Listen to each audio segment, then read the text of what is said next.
ध्येयमन्त्रः। सर्वेभ्यो नमस्कारः। श्रीगुरुभ्यो नमः। पठामि संस्कृतं नित्यं, वदामि संस्कृतं सदा, ध्यायामि संस्कृतं सम्यक्, वन्दे संस्कृतमातरम्।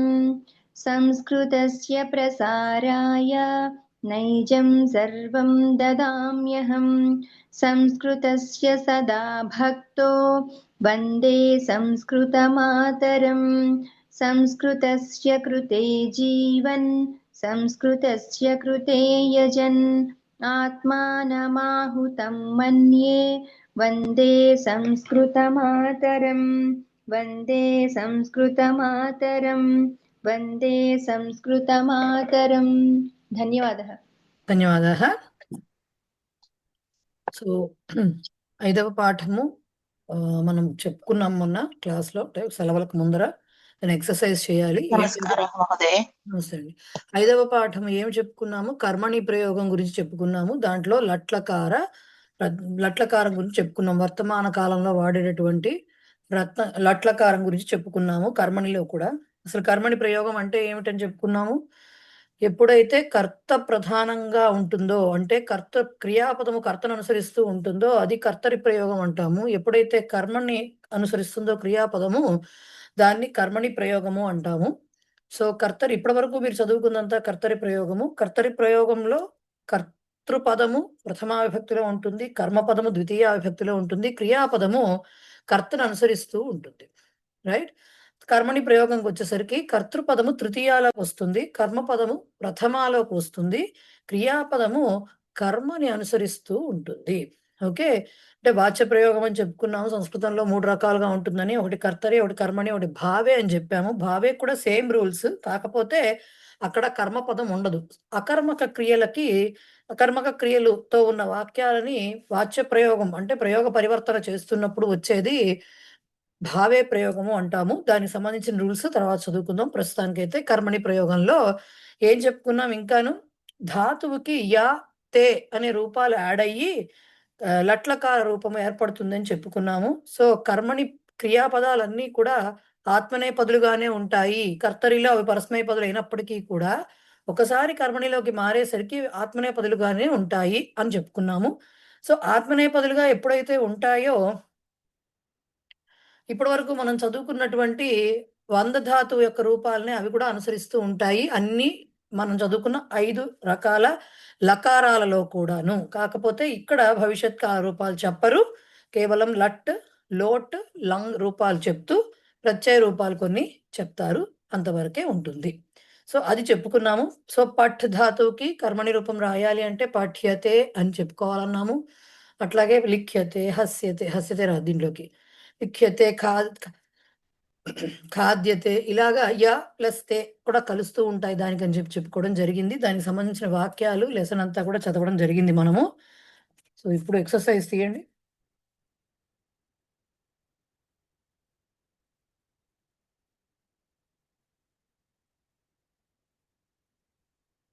నా పుస్తకంలో పేజ్ నెంబర్ 90, 90వ పేజ్ నా పుస్తకంలో. ఎవరెవరి పుస్తకాల్లో ఉన్న వాటిని బట్టి తీసుకోండి. అభ్యాస కింద ఉన్న కర్మని క్రియాపదాలకు మిగిలిన వచన రూపాలను రాయండి అంటున్నారు. సారీ, లిఖ్యతే ఇస్తే లిఖ్యేతే, లిఖ్యంతే రాయాలి. గమ్యతే, గమ్యేతే, గమ్యేతే, గమ్యంతే, గమ్యేతే, గమ్యంతే. ధ్రియేతే అన్నారు. ధరతికి ధ్రియతే వస్తుందండి. ధరతికి ధ్రియతే వస్తుంది. ఇప్పుడు ధ్రియేతే ద్వివచనం ఇచ్చారు, ఏమొస్తాయి? ధ్రియతే, ధ్రియేతే, ధ్రియంతే. ధ్రియతే, ధ్రియేతే, ధ్రియంతే అని వస్తాయి దాని రూపాలు. కరెక్ట్. నెక్స్ట్ క్రియంతే ఇచ్చారు. కరోతికి క్రియతే వస్తుంది. సో క్రియంతే బహువచనం ఇచ్చారు, ఏమొస్తాయి మిగతా రూపాలు? క్రియతే, క్రియంతే, క్రియేతే, క్రియంతే అని రూపాలు వస్తాయి. జ్ఞాయతే, జానాతికి జ్ఞాయతే వస్తుంది. ఏం చెప్పాలి? జ్ఞాయతే జ్ఞాయతే జ్ఞాయేతే జ్ఞాయంతే అని జ్ఞాయంతే. వస్తాయి. నెక్స్ట్ దీయేతే అన్నారు. దదాతికి దీయతే వస్తుంది. ఫస్ట్ నేను చెప్పేశాను. సో మిగతా ఏమొస్తాయి అవన్నీ మొత్తం దీయంతే దీయతే దీయేతే దీయంతే. నెక్స్ట్ త్యజ్యతే అంటే త్యజతికి త్యజ్యతే అని వస్తుంది. ఏం రాయాలి?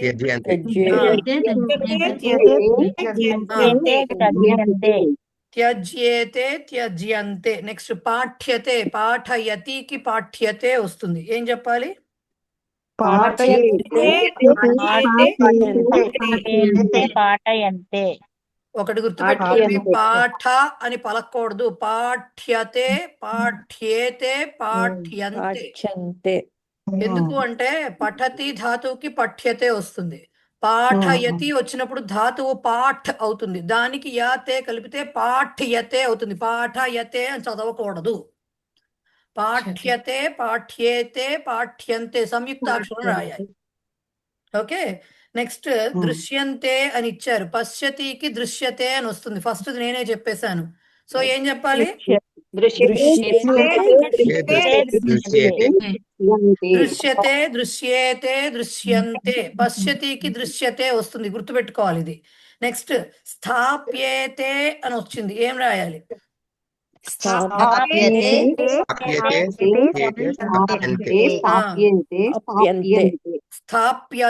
స్థాప్యేతే స్థాప్యంతే. ఇది కూడా అంతే. స్థాపయతికి కర్మణి రూపం స్థాప్యతే. స్థాపయతి అంటే ఉంచటం, ఎక్కడైనా ఉంచటం. సో స్థాపయతి వచ్చినప్పుడు తర్వాత పలికేటప్పుడు స్థాప్య అని పలకాలి. స్థాప్యతే స్థాప్యేతే స్థాప్యంతే. నెక్స్ట్ నింద్యంతే అని ఇచ్చారు. నింద్యతే నింద్యతే నింద్యంతే నింద్యతే నింద్యంతే. నిందతికి కర్మణి రూపం నింద్యతే. ఓకే, అది చెప్పారు. ఇక్కడ కిందన మీరు అవన్నీ రాసుకోవాలి. క్రియతేకి మొత్తం రాయమన్నారు. అంటే ఏం రాయాలి? క్రియతే క్రియేతే క్రియంతే క్రియసే క్రియేతే క్రియధ్వే క్రియే క్రియావహే క్రియామహే. అట్లా క్రియతేకి గమ్యతేకి ఈక్ష్యతే కూడా మీరు రాసుకోవాలి. ఆన్సర్స్ లో ఉంటాయి కాబట్టి సరి చూసుకోవచ్చు, తప్పులేదు. ఓకే, ఇప్పుడు కర్మణి రూపాలు రాయమన్నారు. కర్తరి రూపాలు ఇచ్చి కర్మణి రూపాలు రాయమన్నారు. గచ్చతికి గమ్యతే వాళ్లే ఇచ్చారు. లిఖతి లిఖ్యతే. పచతి పచ్యతే పచ్యతే. పిబతి పీయతే పీయతే పీయతే. యచ్చతి దీయతే దీయతే. యచ్చతే అనకూడదండి, దీయతే అనాలి. యచ్చతికి ధాతువు దా.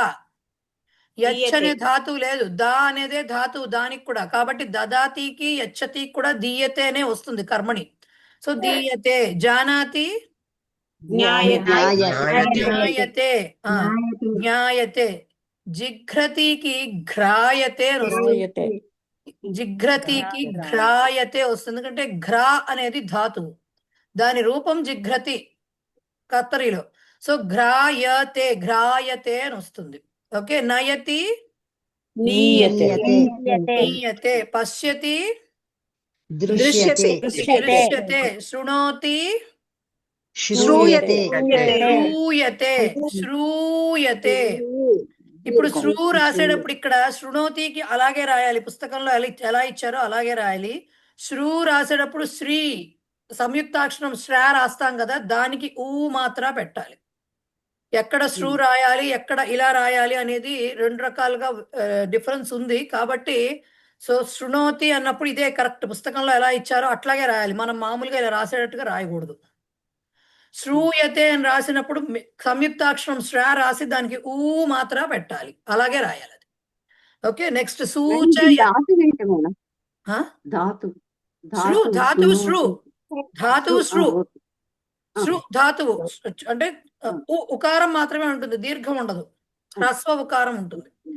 సూచయతి సూచ్యతే. ఓకే, సూచ్యతే. ఇప్పుడు ఇక్కడి నుంచి కర్మణిలోకి మార్చాలి ఒక్కొక్క వాక్యం. కాబట్టి నేను అందరినీ మ్యూట్ చేసి వరుసగా అడుగుతాను, వరుసగా చెప్తురు గాని. ఎవరిని అడిగితే వాళ్ళు అన్మ్యూట్ చేసుకుని చెప్పండి, లేకపోతే గందరగోళం అయిపోతుంది. రైట్. ఫణి కృష్ణ ఫణి ఒక్క నిమిషం. నాకు వరుసలో కనబడుతున్న వాళ్ళని అడుగుతూ ఉంటానండి, మమ్మల్ని అడగలేదు అనుకోకండి. ఎగ్జాంపుల్ ఏమి ఇచ్చారు? కర్తరి వాక్యాల్ని కర్మని వాక్యాల కింద మార్చమని ఇచ్చి ఎగ్జాంపుల్ సహా నయతి అన్నారు. అక్కడ కర్మపదం ఇవ్వలేదు, కేవలం కర్తృపదము క్రియాపదమే ఇచ్చారు. సహా నయతి. మనం గుర్తుపెట్టుకోవాల్సింది ఏంటి? అయ్యో ఇక్కడ కర్మపదం ఇవ్వలేదు కదా, ఇప్పుడు మనం ఏం చేయాలి? కంగారు పడక్కర్లా, వాళ్ళు దాన్ని మార్చమన్నారు అంతవరకే. సో కర్తృపదం ప్రథమాలో ఉన్న దాన్ని కాస్త తీసుకెళ్లి తృతీయాలోకి పెట్టి తేన అని రాయాలి. కర్మపదం లేదు కాబట్టి దాని గురించి మనం ఆలోచించొద్దు. నయతి ఇచ్చారు కాబట్టి దాన్ని నీయతేకి కర్మపదం కింద కర్మనిలో క్రియాపదం కింద మార్చాలి, అంతే చేయవలసింది. సో తేన నీయతే అయింది. సా నిందతి. కృష్ణపణి చెప్పండి. తయా నింద్యతే. కరెక్ట్. తయా నింద్యతే. కరెక్ట్. రాంబాబు గారు నెక్స్ట్. భవతీ జానాతి. భవత్యా జ- భవత్యా జాన్యతే.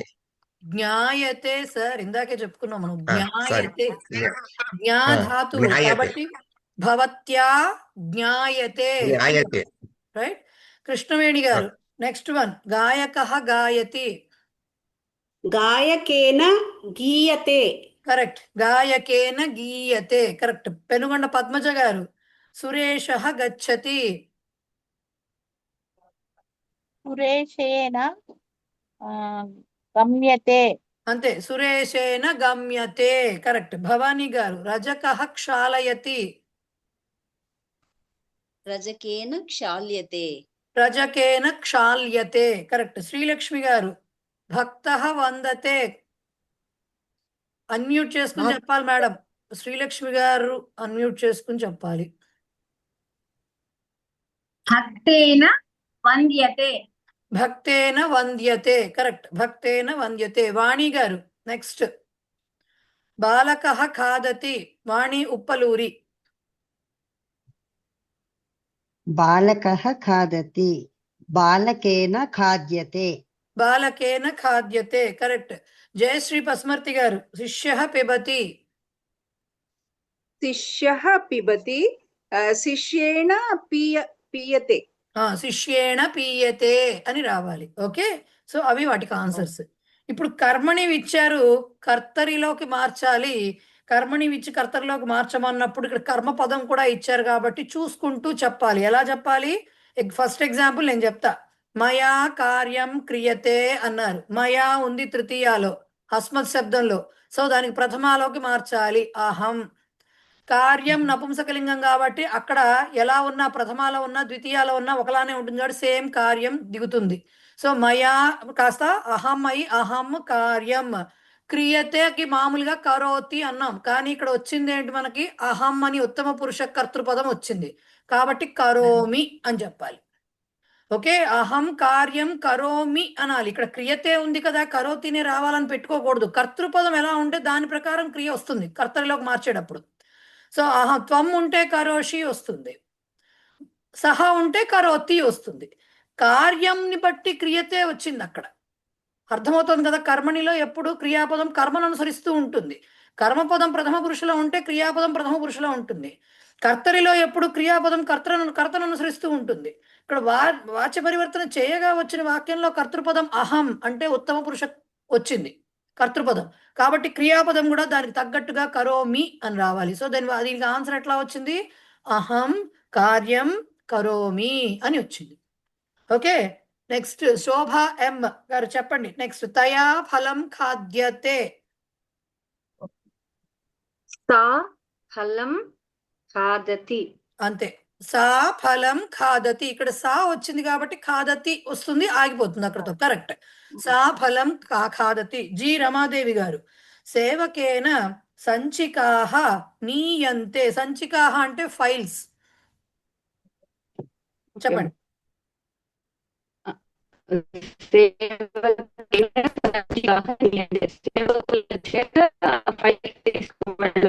మేడం మీ వాయిస్ అంతా బ్రేక్ అయిపోతుంది. సంచికాహ నయతి. ఓకే, ఇప్పుడు వినపడింది. సేవకః సంచికాహ నయతి. కరెక్ట్. ఎందుకు?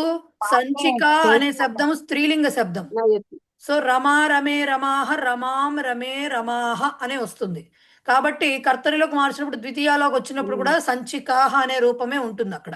సో సేవకః సంచికాః నయతి. Correct, correct. నయంతి రాదా మేడం? రాదు. సేవకః నయతి. ఏకవచనంలో ఉంటే అది అక్కడ అలాగే, సంచికలు బహువచనంలో ఉంటే ఒకట. అది ట్రాన్స్లేట్ చేయండి. సేవకేన, సేవకునిచే సంచికలు తీసుకురాబడుతున్నవి. దీన్ని మార్చినప్పుడు ఓకే. ఏమవుతుంది? సేవకుడు సంచికలను తీసుకువస్తున్నాడు అంటామా, తీసుకువస్తున్నారు అంటామా? తీసుకొస్తున్నాడు. సో దానికి ఏకవచనమే చెప్పాలి కదా, అప్పుడు కర్తృపదాన్ని అవును, బట్టి కదా అవును. కర్తరిలో ఉండేది, అందుకు అన్నమాట. అవును ఓకేనా? మేడం. ఓకే, సో ఓకే సేవకః మేడం. సంచికాః నయతి. పేజీ అన్లైసెన్స్ నంబర్ 91 అండి. అన్లైసెన్స్డ్ రూమ్ అని పెట్టారండి. పేరు ఎవరిదో తెలీదు. అన్మ్యూట్ చేసుకుని ఆన్సర్ చెప్పండి. నెక్స్ట్ది. విద్యావతి అండి. ఓకే. ఛాత్రేణ గృహపాఠాః లిఖ్యంతే. విద్యార్థి చేత గృహపాఠములు రాయబడుతున్నవి. చెప్పండి మేడం. ఛాత్రః ఉమ్, గృహపాఠాన్ ఉమ్. లిఖతి. ఛాత్రః గృహపాఠాన్ లిఖతి. కరెక్ట్. ఎందుకు అంటే ఛాత్రః దాంట్లోకి ఏకవచనంలో అదే మీన్ ప్రథమ విభక్తిలోకి వచ్చింది. గృహపాఠాః అనేది పుంలింగ శబ్దము కాబట్టి గృహపాఠాన్ అని దానికి ద్వితీయ రూపము వస్తుంది. కాబట్టి ఛాత్రః గృహపాఠాన్ లిఖతి. కరెక్ట్. పద్మప్రియ పావులూరి గారు, దరిద్రైః కష్టం సహ్యతే. దరిద్రాः కష్టం సహ్యంతే. మళ్ళీ ఆలోచించండి సహన్ ఒకసారి. దరిద్రాः, ఉమ్, దరిద్రైః కదా బహువచనం, దరిద్రాः. ఓకే, కష్టం వచ్చేసి నపుంసకలింగం కష్టే కదా, అది కరెక్టే. నపుంసకలింగం కష్టమే ఉంది. ఎస్. సహ్యతే అని ఉంది కనుక సహంతే, సహ్యంతే, మళ్ళీ యా వస్తుందా? అదే చూసుకోమని చెప్పాను నేను. సహంతే, సహంతే, అది సహంతే. అది దరిద్రాః ధన్యవాదాలు. కష్టం సహంతే అని ఆన్సర్ దానికి వస్తుంది. దరిద్రాః ధన్యవాదాలు. కష్టం సహంతే. కరెక్ట్. ఎస్ లక్ష్మి గారు, తైః కార్యక్రమాః ఈక్ష్యంతే. వారి చేత కార్యక్రమములు చూడబడుతున్నవి. ते कार्यक्रमान् ईक्षन्ते. కరెక్ట్. తే కార్యక్రమాన్ ఈక్షంతే. యా ఉండదు అక్కడ, ఈక్షంతే అని ఉంటుంది. ఈక్షతే అనేది ఆత్మనేపది రూపము. సహతే, ఈక్షతే ఇవన్నీ కూడా ఆత్మనేపదులు కాబట్టి వాటికి రూపాలు రాసేటప్పుడు కూడా యకారం ఉండదు, అంతే, మిగతాది ఉంటుంది. కరెక్ట్. విమలాశ్రీ గారు, భిక్షుక్యా ధనం యాచ్యతే. భిక్షుకి ధనం యాచతే. కరెక్ట్. భిక్షుకి ధనం యాచతే. కరెక్ట్. ఓకే. యాచతి చెప్పిన ఈ కాంటెక్స్ట్ లో తప్పులేదు, ఎందుకంటే యాచతి అనే ధాతువు, యాచ ధాతువు ఉభయపది కాబట్టి. కరెక్ట్. భిక్షుకి ధనం యాచతే. కరెక్ట్. సరోజమ్మ గారు, బాలేన ఘట్యః దృశ్యతే. బాలుని చేత నేను చెప్పాను ఘట్యః అంటే ఘట్యౌ ఘట్యః. ఘటి అంటే గడియారం. గడియారములు చూడబడుతున్నవి. చెప్పండి మేడం. బాలః ఘటీః పశ్యతి. బాలః ఘటీః పశ్యతి. కరెక్ట్. బాలః ఘటీః పశ్యతి. కరెక్ట్. నెక్స్ట్ మోహన రుక్మిణి గారు, తాభిః పుష్పాణి ఘ్రాయంతే. వారి చేత అంటే ఆ స్త్రీల చేత పుష్పములు వాసన చూడబడుతున్నవి. చెప్పండి మేడం. తాః పుష్పాణి జిఘ్రంతి. తాః పుష్పాణి జిఘ్రంతి. దానికి ఆన్సర్ తాః పుష్పాణి జిఘ్రంతి. ఓకే. నెక్స్ట్ సరళ కే గారు, గాయకైః గీతాని గీయంతే. గాయకుల చేత పాటలు పాడబడుతున్నవి. గాయకాః గీతాని గాయంతి. కరెక్ట్. గాయకాః గీతాని గాయంతి. ఓకే, గాయంతి. కరెక్ట్. ఓకే. ఇప్పుడు కర్తరి నుంచి కర్మణికి మార్చమని ఇచ్చారు. ఓకే. సో ఫస్ట్ది కర్తరి నుంచి కర్మణికి మార్చడం అంటే మనం ఏం చేయాలి? కర్తృపదాన్ని తృతీయాలోకి మార్చాలి. కర్మపదము లింగం చూసుకోవాలి. ఇక్కడ ఇది టఫ్ కొంచెం. కర్మపదం యొక్క లింగం అబ్జర్వ్ చేసుకోవాలి. ఇక్కడ లింగ వివక్ష అనేది చాలా తెలుస్తుంది మనకి, ఏమిటి జరుగుతోంది అనేది తెలుస్తుంది. క్రియాపదము కర్మణిలోకి మార్చి కర్మపదము ఎట్లా ఏ వచనంలో ఉందో చూసుకుంటూ దాని ప్రకారంగా పదాన్ని మార్చి చెప్పాలి. రైట్. ఒక ఎగ్జాంపుల్ నేను చెప్తాను. బాలకః పాఠం పఠతి. బాలకః తృతీయాలకు మారిస్తే బాలకేన. పాఠం ద్వితీయ నుంచి ప్రథమాకి మారిస్తే అది పుంలింగ శబ్దము కాబట్టి పాఠః పఠ్యతే. పఠతి ఉంది కాబట్టి బాలకేన పాఠః పఠ్యతే వస్తుంది. రెండవది జానకి ఎం గారు, సా ఘటీం పశ్యతి.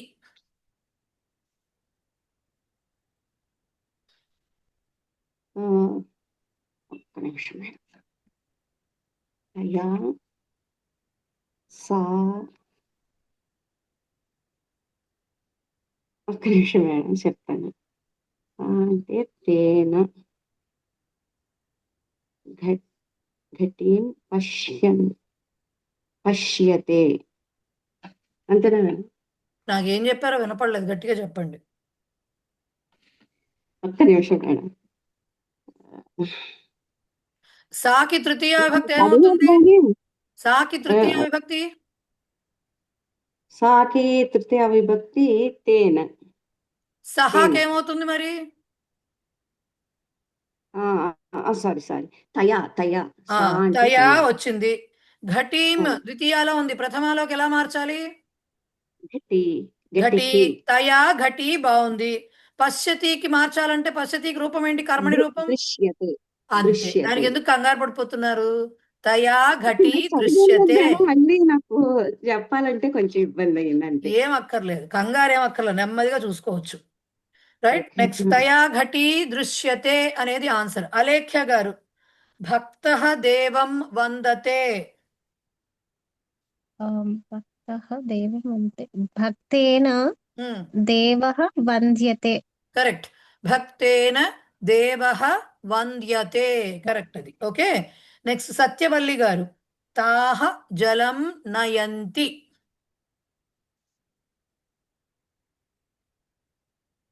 అన్మ్యూట్ చేసుకోవాలి మేడం.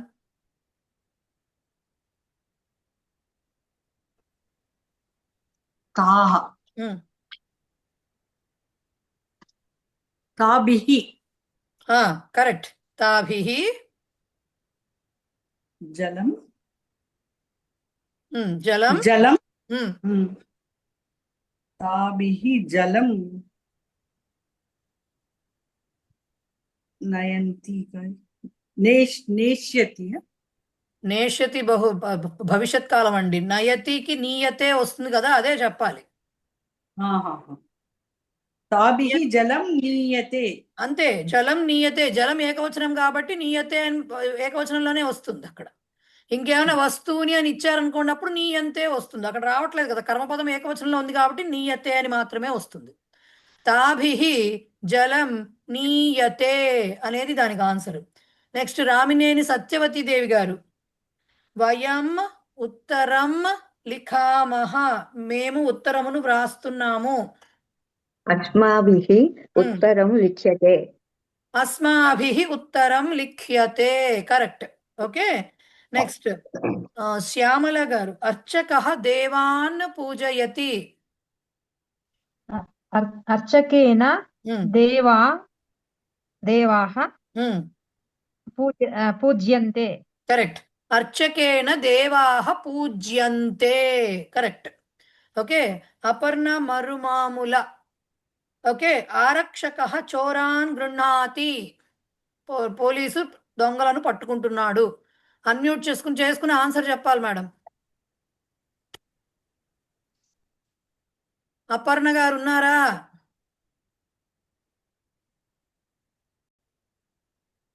పద్మజ గారు, పెనుగొండ కాదు, వేరే పద్మజ గారు ఉన్నారు. చెప్పండి. నమస్తే అండి. ఆరక్షకః చోరాన్ గృహ్ణాతి. ఆరక్షకేన చోరాః గృహ్యంతే. కరెక్ట్.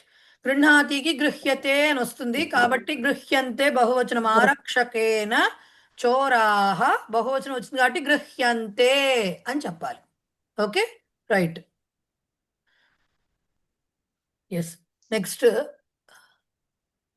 ఎవరున్నారు నెక్స్ట్ లైన్? శ్రీదేవి గారు, భారతీయాః నదీః పూజయంతి. భారతీయులు నదులను పూజిస్తున్నారు. శ్రీదేవి గారు అన్మ్యూట్ చేసుకుని చెప్పాలి.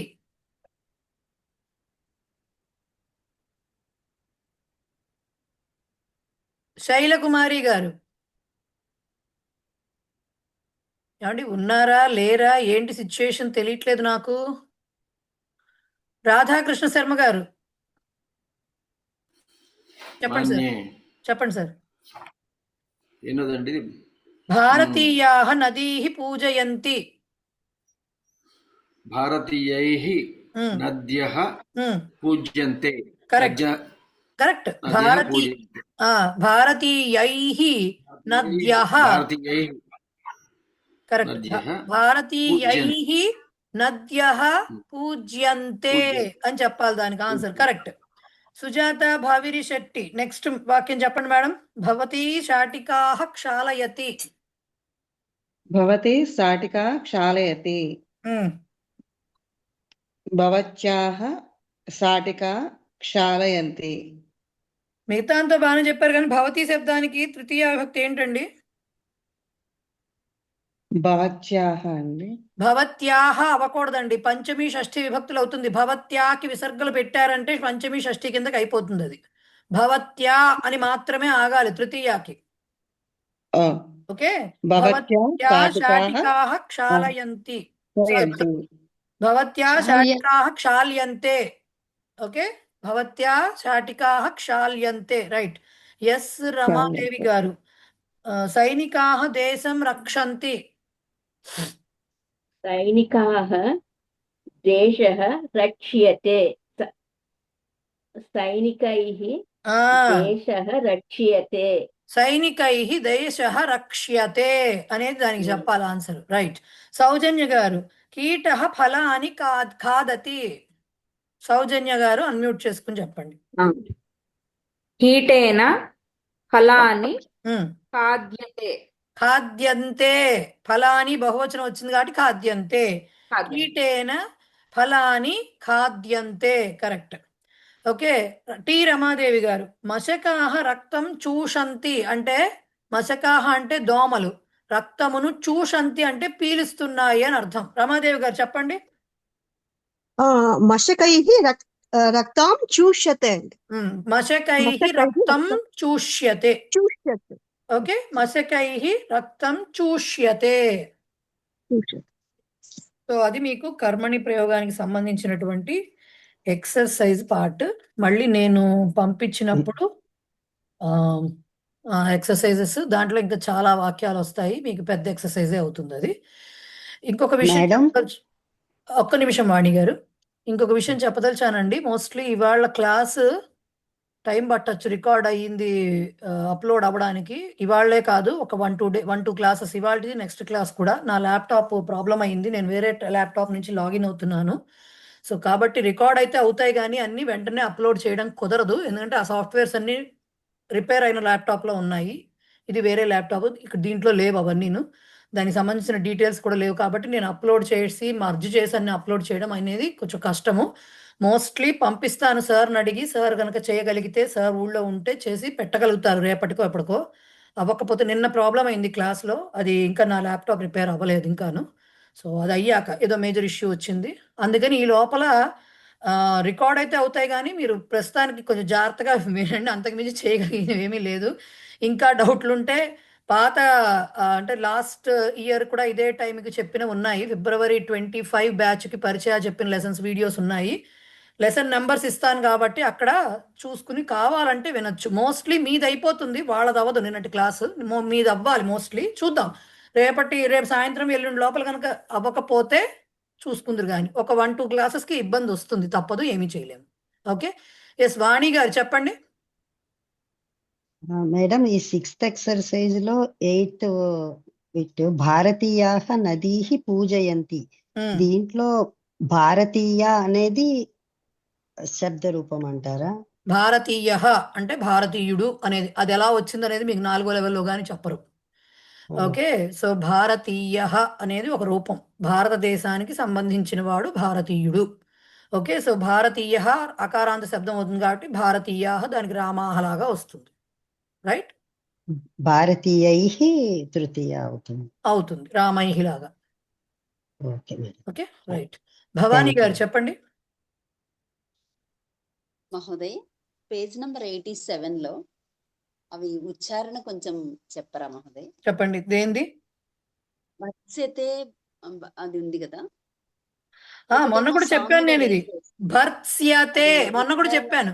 ముందు రకారం పలకాలి, తర్వాత తకారం పలకాలి, తర్వాత సకారం పలకాలి. భర్త్సయతే యాక్చువల్ గా ఫస్ట్ది కర్తరి రూపం భర్త్సయతే. రతసయ సో భర్త్సయతే కర్తరి, భర్త్స్యతే సకారం వరకే పలికితే సా అని పలకకుండా అది కర్మణి అవుతుంది. ఓకే, భర్త్స్యతే. ఓకే, భర్త్సయతే అక్కడ సా ఫుల్ పలుకుతాం కర్తరిలో, ఇక్కడ పలకం భర్త్స్యతే అనేస్తాము. ఓకేనా, రైట్.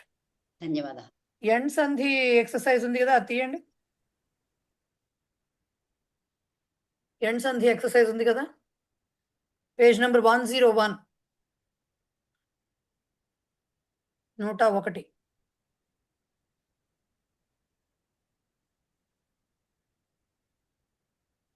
ప్రతి ప్లస్ అవధి. ఎండ్ సంధి అంటే ఏమిటి అసలు? అకారమునకు ఈ ఊ రూలు పరమైనప్పుడు యా వారాలు కాదు, ఏ ఓర్లు, అది గుణసంధి చెప్పాను. ఈ ఊరులకు అసవర్ణములైన అచ్చులు వచ్చినప్పుడు యా వారాలు వస్తాయి వాటి ప్లేసుల్లో అని చెప్పాం. సో ప్రతి ప్లస్ అవదత్ ఏమవుతుంది? ప్రత్యవదత్. ప్రత్యవదత్ అవుతుంది. ప్రతి ప్లస్ అవదత్ ఈ వచ్చింది కాబట్టి ఈ పక్కకు పెడితే ఈ కాస్త యా కింద మారి ప్రత్య ప్లస్ అకారము దీనికి చేరుతుంది కాబట్టి యకారానికి ప్రత్యవదత్. నదీ అత్ర, నద్యత్ర ఇకారం ఉన్నా ఈకారం ఉన్నా మనం చెప్పేవి అవే కాబట్టి నద్యత్ర. నను ప్లస్ అత్ర, నన్వత్ర ఉకారం ఉంది కాబట్టి వా కింద మారుతుంది. నన్వత్ర. సాధు ఇదం, సాధ్విదం, సాధ్విదం ఇది కూడా ఉకారం ఉంది కాబట్టి వా కింద మారుతుంది. పితృ ప్లస్ అంశః, పిత్రంశః అది రుకారం ఉంది కాబట్టి రకారం కింద మారి పిత్రంశః అని వస్తుంది. భ్రాతృ ప్లస్ ఆహ్వానం, భ్రాత్రాహ్వానం, త్రాకి దీర్ఘం పెట్టాలి. భ్రాత్రాహ్వానం. ఓకే, భ్రాత్రాహ్వానం అది వస్తుంది. దానికి రుకారం వచ్చింది కాబట్టి రకారం వచ్చి. జననీ అవదత్, జనన్యవదత్ ఈ వచ్చింది కాబట్టి యకారం వస్తుంది. ఇతి ప్లస్ ఆచరంతి, ఇత్యాచరంతి. ఖలు ప్లస్ ఏతత్, కల్వేతత్ ఉ వచ్చింది కాబట్టి వకారం వస్తుంది. అపి ప్లస్ అవదత్, అప్యవదత్. ఓకే, ఈ వచ్చింది కాబట్టి యా వచ్చింది. రైట్. ఇత్యస్తి, ఇతి ప్లస్ అస్తి యా వచ్చింది కాబట్టి ఈ కింద విడదీయాలి పూర్వపదాన్ని కాబట్టి ఇతి ప్లస్ అస్తి. దుఃఖేష్వనుద్వేగః,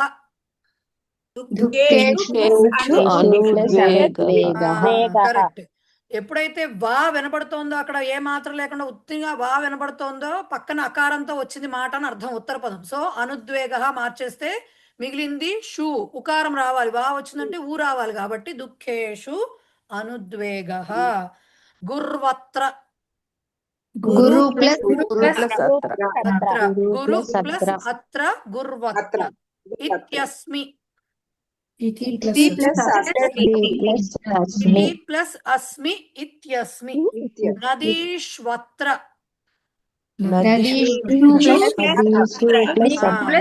అత్ర నదీషు ప్లస్ అత్ర నదీష్వత్ర. పఠంత్యపి, పఠంతి ప్లస్ అపి పఠంత్యపి. ఓకే, మన్వంతరం, అనంతరం కాదు అంతరమే. అను ప్లస్ అంతరం, అనంతరం అనకూడదు. అను ప్లస్ అంతరం మన్వంతరం. పితృచ్ఛా, పితృ ప్లస్ ఇచ్ఛా పితృచ్ఛా. పుత్రేష్వహం, కరెక్ట్. పుత్రేషు ప్లస్ అహం, పుత్రేష్వహం. ప్రత్యువాచ, ప్రతి ప్లస్ ఉవాచ ప్రత్యువాచ. ఇప్పుడు మీకు ప్రత్యాగచ్చతి ఇలాంటి మాటలకి ఎలా వచ్చాయో అర్థమై ఉంటుంది. ప్రతి ప్లస్ ఆ ప్లస్ గచ్చతి ప్రత్యాగచ్చతి అవుతుంది. ఓకే, సో ఇది సంగతి. Next lesson ending exercise 103 page number.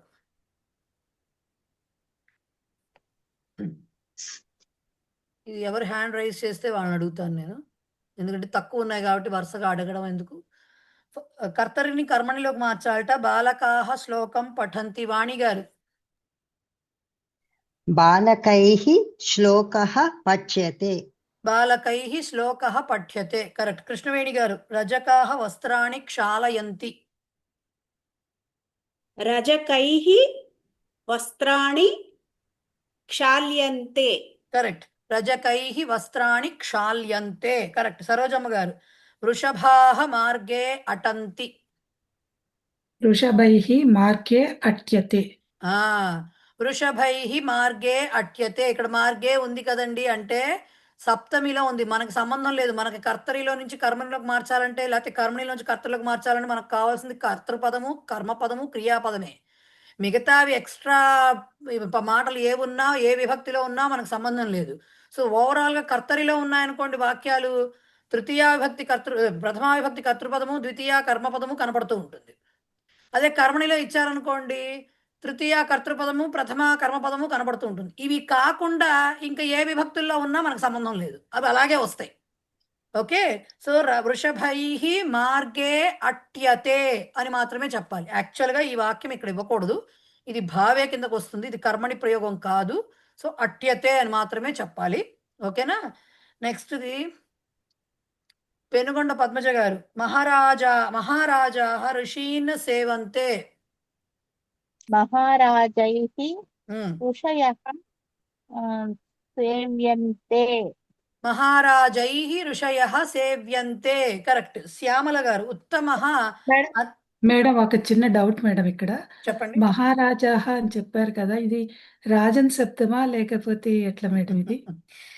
ఇది సమస్త పదాలు అంటారు మేడం వీటిని. రాజన్ శబ్దం చెప్తా వినండి. రాజన్ శబ్దము ప్లెయిన్ రాజు అని మాత్రమే వచ్చినప్పుడు మాత్రమే అది నకారంలోకి వెళ్తుంది. ప్లెయిన్ అంటే దానికి ముందు తోకలు, ముందు ఉపసర్గలు వేరే వగేరా, ముందు ఉపసర్గం అనకండి, ముందు ఇంకే మాటలు ఎడిషన్స్ ఏమి, లైక్ గణరాజు, లేకపోతే గజరాజు, లేకపోతే విఘ్నరాజు, లేకపోతే మహారాజు, లేకపోతే ఇంకో రాజు, బల ఏదో ఇలాంటివి పేర్లు ఉంటాయి కదా, ఆ రాజు ఈ రాజు ఇలా, పోతురాజు, ఇలాంటి పేర్లు ఏమొచ్చినా సరే, రాజుతో ముందుండి ఏ పేర్లు వచ్చినా సరే అది రాజహ కిందే మారుతుంది. అప్పుడు రామశబ్దం లాగానే వస్తుంది. కేవలం కేవలం కేవలం రాజా అనే మాట వస్తే, కింగ్ అనే అర్థంలో రాజా అనే మాట వచ్చినప్పుడు మాత్రమే అది రాజన్ నకారాంత పుంలింగ శబ్దం అవుతుంది. మిగిలిన చోట్ల మాత్రం అది రామశబ్దం లాగా పనిచేస్తుంది. అందుకనే విఘ్నరాజాయ నమః అనే అంటాం మనం, విఘ్నరాజ్ఞే నమః అనము. ఎందుకంటే ముందర విఘ్నానంద అవన్నీ సమస్త పదాల కింద వచ్చేస్తాయి. అప్పుడు దాని రూల్స్ ఉంటాయి, దాని ప్రకారంగా రాజన్ శబ్దము అలా రాకూడదు. సో వేరే ఇక్కడ మహారాజ, లేకపోతే దశరథ రాజ, లేకపోతే ఇంకో నల మహారాజ, ఇట్లా నలరాజ, ఇలా ఏం చెప్పినా రాజన్ శబ్దానికి ముందర ఏది యాడ్ చేసినా కూడా అది మీకు రామశబ్దం లాగానే వస్తుంది. అందుకనే మహారాజైః అని మాత్రమే అనాలి. అంటే ఇప్పుడు దశరథ రాజా అన్నప్పుడు కలిపి రాయాలి కదా మేడం? కలిపి రాస్తారు. ఓకే. అప్పుడు కలిపి ఇప్పుడు అందుకనే మహారాజా అనే మాట కూడా కలిపి ఈవెన్ మనకి మామూలుకి ఈవెన్ దో మనకి రాజు అని చెప్పిన, మహారాజు అని చెప్పిన, కింగ్ అనే చెప్తాం మనం ఇంగ్లీష్ లో, అర్థం ఒకటే రావచ్చు కానీ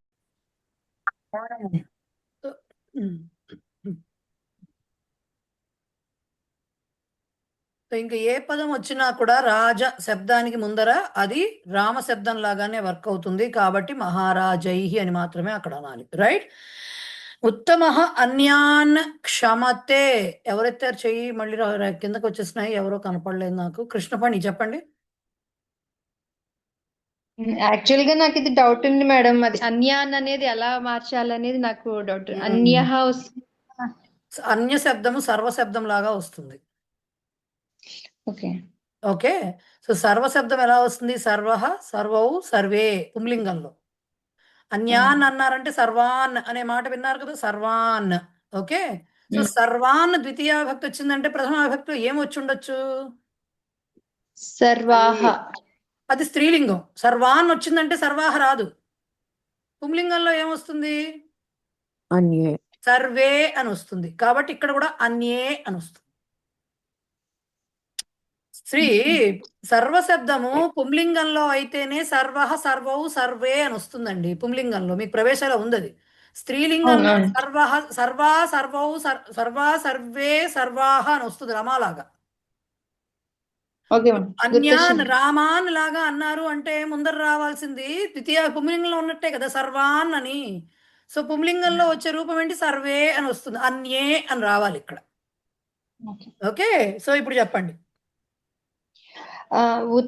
ఉత్తమః అన్యాన్ క్షమతే. ఉమ్. ఉత్తమేన అన్యే క్షమ్యతే. క్షమ్ క్షమ్యతే. క్షమ్యంతే, అన్యే బహువచనం వచ్చింది అక్కడ. క్షమ్యంతే. ఉత్తమేన అన్యే క్షమ్యంతే అని రాయాలి అక్కడ. ఓకే, ఉత్తమేన అన్యే క్షమ్యంతే. ఎస్ లక్ష్మి గారు లాస్ట్ వన్. మిత్రాణి ప్రకాశం శ్లాఘంతే. మిత్రులు ప్రకాష్ ని మెచ్చుకుంటున్నారు. లక్ష్మి గారు అన్మ్యూట్. ఓకే అండి. మిత్రాణి ప్రకాశం శ్లాఘంతే మిత్రైః ప్రకాశః శ్లాఘ్యతే. అది మిత్రైః ప్రకాశః శ్లాఘ్యతే. ఓకే, మిత్రైః ప్రకాశః శ్లాఘ్యతే. అది ఈ మిగతా రోమన్ నంబర్ 2లో ఉన్న క్వశ్చన్స్ కి మీరు రాసుకోవచ్చు, అక్కడ ఆల్రెడీ ఇచ్చారు కాబట్టి. కర్మణి ప్రయోగంలో కర్మపదం ఏ విభక్తిలో ఉంటుంది? ప్రథమ విభక్తిలో. కర్మణిలో ప్రథమాలో ఉంటుంది, కర్తరిలో ద్వితీయాలో ఉంటుంది కర్మపదం. ఓకే, తప్పులను దిద్ది వ్రాయమన్నారు. బాలకః గమ్యతే, క్రియాపదాన్ని మార్చకుండా కర్తృపదాన్ని మార్చి చెప్పాలి. బాలకః గమ్యతే బాలకేన గమ్యతే. శ్రీధరేణ కంపతే ఏం రాయాలి?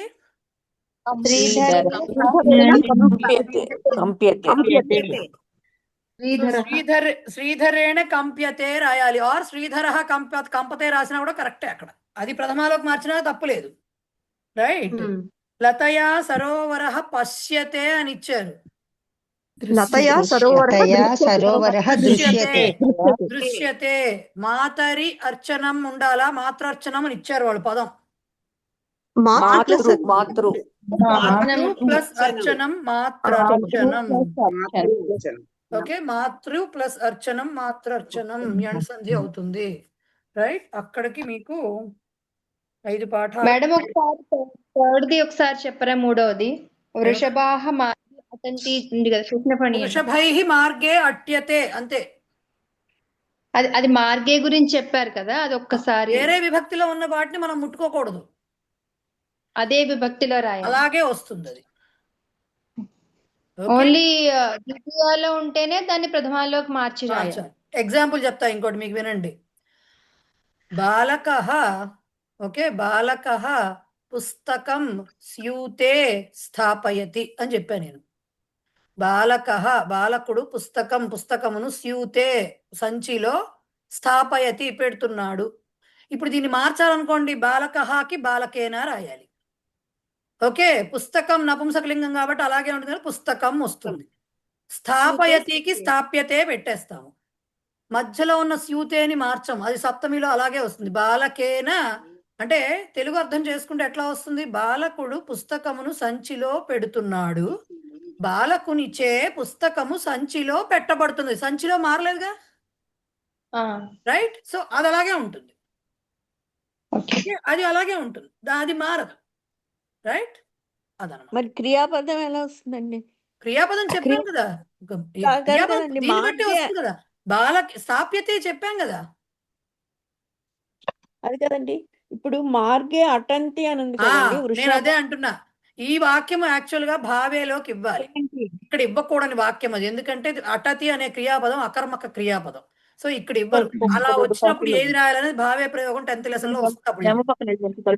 పెనుగొండ పద్మజ గారు మీరు అన్మ్యూట్ లో ఉండి మాట్లాడేస్తున్నారు. సో అది భావే ప్రయోగం, పొరపాటున ఇక్కడ ఇచ్చారు, బట్ అది భావే ప్రయోగము. దాని గురించి అది ఏ క్రియాపదం ఎలా ఉండాలి అనేది నేను 10th లెసన్ వచ్చినప్పుడు చెప్తాను. ఓకేనా?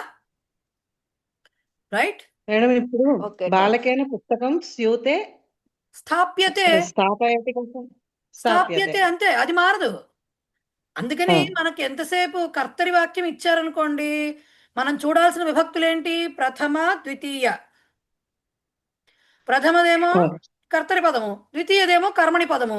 అవి రెండు పట్టుకుంటే క్రియాపదాన్ని ఆటోమేటిక్ గా కర్మణిలోకి మార్చేటప్పుడు కర్మానుసారం మార్చేస్తాం. లేదు కర్మని వాక్యం ఇచ్చి కర్తరిలోకి మార్చమన్నప్పుడు కూడా మనం చూడాల్సిందేంటి? తృతీయ విభక్తి, ప్రథమా విభక్తి. తృతీయాలో ఉన్నది కర్తృపదము, దాన్ని ప్రథమాలోకి మారుస్తాము. ప్రథమాలో ఉన్నది కర్మపదము, దాన్ని ద్వితీయాలోకి మారుస్తాం. అంతేగాని ఇక్కడ వేరే విభక్తులతో అసలు ప్రసక్తే లేదు. రైట్? అది కొంచెం అలవాటు పడాలి. నలుగుతుంది కొంచెం, ఇప్పుడిప్పుడే కదా వస్తాయి. నెక్స్ట్ మళ్ళీ అలా వచ్చినప్పుడు వస్తుంది. ఇప్పుడు మీకు ఎంతసేపు కర్తృపదము, కర్మపదము, క్రియాపదమే చెప్పారు. వేరే వస్తే అప్పుడు తేడా వస్తుంది. ఇప్పుడు నేను చెప్పినట్టుగా వస్తే. ఓకే. బాలక కాదు, ఇంకోటి ఏదో చెప్పుకుందాం పో. నేను ఛాత్ర లేఖనీం ఉత్పీఠికాయాం లేకపోతే ఉత్పీఠికాయా స్వీకరోతి అని చెప్తాను నేను. లేకపోతే కపాటికాయా స్వీకరోతి అంటాను. ఏం చెప్తున్నాను? ఛాత్ర విద్యార్థి లేఖనీం పెన్నును కపాటికాయా కబోర్డ్ నుంచి స్వీకరోతి అని చెప్తున్నాను నేను. ఓకే, స్వీకరోతి లేకపోతే నయతి. మీకు స్వీకరోతి అంత పెద్దది ఎందుకు, నయతి అని చెప్తాను. అలమార నుంచి తీసుకొస్తున్నాడు అని చెప్తాను, నయతి అంటున్నాను. ఇక్కడ దీన్ని కర్మణిలోకి మార్చమంటే ఏం రావాలి? విద్యార్థి చేత విద్యార్థి చేత పెన్ను అలమర నుండి తేబడుతున్నది అని చెప్పాలి. ఆ అలమర నుండి అనే మాట మారదు, అది అలాగే ఉంటుంది. దాంతో మనకు సంబంధం లేదు, మిగతావే సంబంధం. విద్యార్థి అనే చోట విద్యార్థి చేత అనాలి. సో ఛాత్ర బికమ్స్ ఛాత్రేణ. ఓకే, లేఖనీం పెన్నును కాస్త పెన్ను అవ్వాలి. సో లేఖనీం కాస్త లేఖనీ ప్రథమాలోకి వచ్చేస్తుంది ద్వితీయ నుంచి. సో ఛాత్రేణ లేఖని అంతవరకే. ఈ కపాటికా సంగతి పక్కన పెట్టండి, వెర్బ్కి వెళ్ళిపోదాం. నయతి ఉంది, దాని కర్మణిలోకి రాయాలి. ఇక్కడ లేఖని అనేది ఏకవచనంలోనే ఉంది కాబట్టి నీయతే అని రాసేస్తాం. కపాటికాయ యాజ్ ఇట్ ఈస్ దిగిపోతుంది. కపాటికాయ యాజ్ ఇట్ ఈస్ దిగిపోతుంది. అప్పుడు ఏమవుతుంది? ఛాత్రేణ లేఖని కపాటికాయా నీయతే అని వస్తుంది. వాక్యాన్ని మీరు ఎంతైనా చెప్పుకుంటూ వెళ్ళొచ్చండి. ఏముంది వాక్యంది? ఇప్పుడు అదే కాదు, గదిలో ఉన్న అలమార నుండి అని ఇంకా ఎక్స్టెండ్ చేయొచ్చు వాక్యాన్ని. ఓకే, లేకపోతే ఇంకా రాయొచ్చు కూర్చోబెట్టి అన్ని విభక్తులు చెప్పి, అన్ని విభక్తులతోటి వాక్యం అలా చెప్పుకుంటూ వెళ్ళొచ్చు, ఎంతైనా యాడ్ చేసుకుంటూ. కానీ మనకి మెయిన్ కర్తరి ప్రయోగం అంటే, కర్మని ప్రయోగం అంటే ఇంపార్టెంట్ ఏంటి? కర్త, కర్మ, క్రియ. ఇవే ముఖ్యం, మిగతా విభక్తులతో మనకు సంబంధం లేదు. కర్తరి ప్రయోగం అంటే వాక్యం చూడంగానే ప్రథమ ద్వితీయ విభక్తులు కనబడాలి. క్రియాపదం ప్రథమ విభక్తిలో ఉన్న కర్తను అనుసరిస్తూ ఉండాలి. కర్మణి ప్రయోగం అనగానే తృతీయ ప్రథమ క్రియాపదం ప్రథమ విభక్తిలో ఉన్న కర్మను అనుసరిస్తూ కనబడాలి. మిగతావన్నీ ఏ విభక్తుల్లో ఉన్నాయో యాజ్ ఇట్ ఈస్ గా కంటిన్యూ అయిపోతాయి, ఏ ప్రయోగం నుంచి ఏ ప్రయోగానికి మార్చినా కూడా. ఓకేనా? అది విషయం. సో ఇక్కడికి మీకు 5 పాఠాలు అయినాయి. 5 పాఠాలు అంటే half of the syllabus completed, ఇంకో హాఫ్ ఉంది. రైట్? So 6th lesson.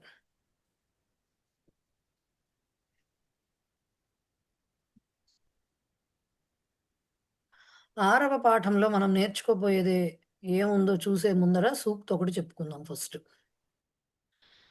గృహీత ఇవ కేసేషు మృత్యునా ధర్మమాచరేత్. గృహీత ఇవ కేసేషు మృత్యునా ధర్మమాచరేత్. గృహీత ఇవ కేసేషు మృత్యునా ధర్మం ఆచరేత్. ఓకే, అంటే ఏంటి? మృత్యునా కేసేషు ఇవ, కేసేషు గృహీత ఇవ అంటే మృత్యువు చేత కేసేషు జుట్టు పట్టుకుని లాగబడుతున్నట్లుగా, అంటే గృహీత కేసేషు గృహీత జుట్టు పట్టుకుని లాగబడుతున్నట్లుగా ధర్మమును ఆచరించవలెను. ఎవరు ఆచరించాలంటే మనిషి అని అర్థం. అంటే మెడ మీద కత్తి పెట్టి అనే మాట వస్తుంది కదా మనకు తెలుగులో.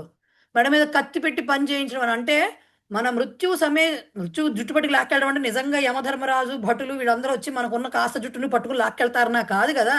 చావు సమీపించింది, ఇంక నెక్స్ట్ మూమెంట్ నేను చనిపోబోతున్నాను అని భయంతో ఇంతవరకు నేను ధర్మార్జన ఏమీ చెయ్యలేదు, చెయ్యాల్సిందే అన్న టైప్లో ప్రతి క్షణం అలాగే అనుకుంటూ ధర్మాన్ని ఆచరించాలట.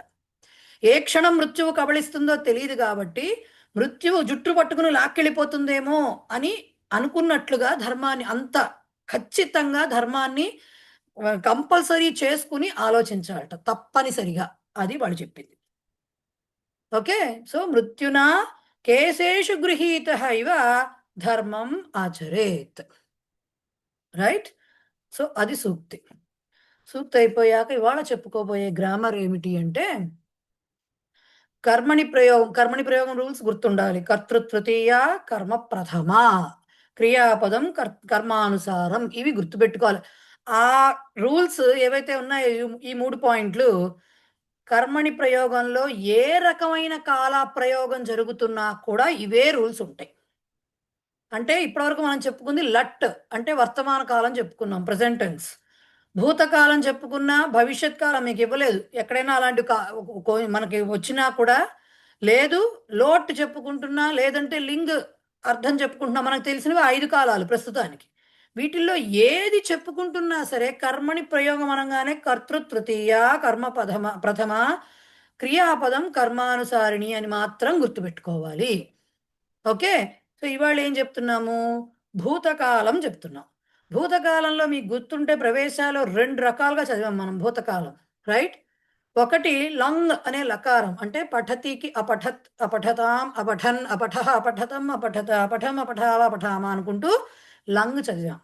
అది కాకుండా భూత కృదంత రూపము చదివాము, అంటే క్తవతు ప్రత్యయ రూపం చదివాము.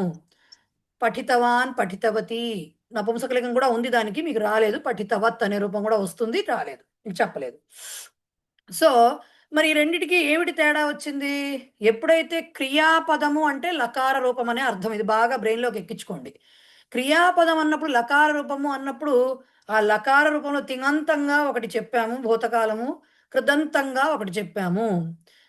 తింగంతానికి మరి ఈ రెండిటికి డిఫరెన్స్ అంటే తింగంత రూపం చెప్పేటప్పుడు కేవలం పురుష భేదం ఉంటుంది, లింగ భేదము ఉండదు. వచన భేదం రెండిటికి ఉంటుంది, కానీ పురుష భేదం ఉంటుంది. అక్కడ ప్రథమ, మధ్యమ, ఉత్తమ పురుషులను అనుసరిస్తూ ఉంటుంది క్రియాపదం. లేదు, మనం కృదంత రూపం చెప్తున్నప్పుడు ఏమవుతుంది? లింగాన్ని అనుసరించి ఉంటుంది తప్ప పురుష భేదము అక్కడ ఉండదు. సో అహం పఠితవాన్, త్వం పఠితవాన్, సహ పఠితవాన్, అహం పఠితవతి, సహ పఠితవతి, త్వం పఠితవతి, ఇవే వస్తాయి. కానీ ఇక్కడ అట్లా కాదు. సో ఇది బేసిక్ డిఫరెన్స్, ఆ రెండిటికి ఉన్నటువంటి బేసిక్ డిఫరెన్స్. రైట్. సో ఇప్పుడు ఇక్కడ కూడా కర్మణిలో కూడా మనం ఏం చేస్తామంటే కృదంత రూపము చదువుతాము, భూత కృదంతము. అలాగే భూతకాలంలో వాడేటటువంటి లంగ్ లకార రూపము కూడా చదువుతాం. ఫస్ట్ వాళ్ళు కృదంత రూపం ఇచ్చారు. ఇక్కడ వాడే కృత్ ప్రత్యయం ఏమిటి అంటే క్త అనే ప్రత్యయం. క్తవతు వర్తమాన కృదంతం, కర్తరి భూత కృదంతం క్తవతు.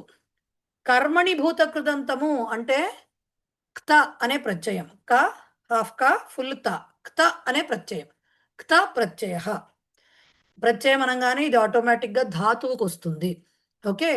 సో పఠ్కి క్త చేరినప్పుడు వచ్చే రూపం, అక్కడ మీరు క్తవతు చేరిస్తే ఏం రాశారు? పఠ్ ప్లస్ క్తవతు పఠితవాన్ అని రాశారు. సో ఈ పఠి అనేది ఇక్కడ కూడా అలాగే వస్తుంది, పఠిత అక్కడ వరకు అలాగే వచ్చేస్తుంది. సో బేసిక్ రూపం ఏంటంటే పఠిత. ఈ పఠిత అనే రూపానికి పఠిత, పఠిత, పఠితం అనే 3 రూపాలు వస్తాయి. ఇక అక్కడ నపుంసకలింగం చెప్పకపోవచ్చు, ఎందుకంటే నపుంసకలింగము ఉన్న పదాలు కర్తృపదాలుగా మనం యూసేజ్ చాలా తక్కువ. మిత్రం, కళత్రం తప్ప తక్కువ వాడేది. అందుకని అక్కడ తవతులో నపుంసకలింగం చెప్పకపోయినా పర్వాలేదు. కానీ కర్మపదాలు మనకి బోల్డ్ వస్తాయే, పుస్తకం, పుత్రం, పత్రం, పుష్పం, ఫలం, ఇవన్నీ, నేత్రం, ఇవన్నీ నపుంసకలింగ పదాలు. కాబట్టి ఇక్కడ భూతకృదత్తం కర్మణి ప్రయోగంలో చెప్పుకునేటప్పుడు నపుంసకలింగం కూడా కావాలి. ఇది యాక్చువల్గా చాలా ఈజీ. పఠ్కి పఠిత, పఠ్ ఈ, పఠ్కి ఇకారం వచ్చి పఠిత వస్తుంది. ఈ పఠిత అనే ప్రాతిపదిక నుంచి పఠిత పుంలింగ రూపం, పఠిత స్త్రీలింగ రూపం, ఓకే, పఠితం నపుంసకలింగం. యాక్చువల్గా తవతు రూపాలు కనుక బాగా గుర్తుంటే ఇవన్నీ చాలా ఈజీ. అక్కడ తా తర్వాత వాన్, వతి వస్తాయి, ఇక్కడ అవి రావు. రాకుండా విసర్గ, దీర్ఘము, మకారము వస్తాయి. ఓకే, విసర్గ, దీర్ఘము, మకారము వస్తాయి. సో పఠతికి పఠిత, పఠిత, పఠితం, లిఖతి, లిఖిత, లిఖిత, లిఖితం, ఇంకా ధావతి, ధావిత, ధావిత, ధావితం. అలాగే ఇంకా రకరకాలు ఉన్నాయి. దదాతి, దత్తవాన్ అని రాశారు అక్కడ. దత్త, దత్తా, దత్తం. ఓకే, దత్త, దత్తా, దత్తం. అలాగే పిబతికి ఏం రాశారు? పీతవాన్ రాశారు. పీత, పీత, పీతం. సో తవతు వస్తే తా రూపాలు వచ్చేసినట్టే. ఓకే, ఎప్పుడైతే పీత అన్నాం, ఇక్కడ వరకు అయితే మీకు వీటికి సంబంధించిన విభక్తులు చెప్పరు, బట్ ఊరికే జనరల్ నాలెడ్జ్కి చెప్తున్నా నేను. ఎప్పుడైతే పుంలింగ రూపం ఏదైతే ఉంటుందో తప్రత్యయ రూపంలో, అంటే పఠిత, లిఖిత, పీత ఇలాంటి రూపాలు ఏవైతే ఉన్నాయో అవన్నీ, ఖాదిత ఇలాంటివి అవన్నీ రామ శబ్దం లాగా వస్తాయి, అకారాంత శబ్దాలు. పఠిత, లిఖిత, గీత, లేకపోతే దాని ఏమంటారు ఖాదిత, ఇవన్నీ ఆకారాంతాలు కాబట్టి రమా శబ్దంలాగా వస్తాయి. పఠితం, లిఖితం ఇవన్నీ జ్ఞాన శబ్దంలాగా వస్తాయి. ప్రస్తుతానికి మీకు విభక్తులు వాడరు, ఎప్పుడు వస్తాయంటే శిక్షలో వస్తాయి వాటి విభక్తులు ఎలా వాడతారని, జస్ట్ ఊరికే చెప్తున్నాను నేను. సో ఇవి దీని రూపాలు అన్నమాట. ప్రతి దీనిలో భూత కృదంతము అన్నాము, కర్మణి ప్రయోగం అన్నాం కాబట్టి కృదంత రూపం కాబట్టి దీనికి పురుష భేదం ఉండదు, కానీ లింగ భేదం ఉంటుంది. సో 3 రూపాలు తెలియాలి ప్రతిదానికి, పుంలింగ, స్త్రీలింగ, నపుంసకలింగాలు. చూడండి ఒక్కసారి ఎక్కడుందో ఇది చెప్తా, ఎక్కడ పెట్టానో తెలియదు. కాదు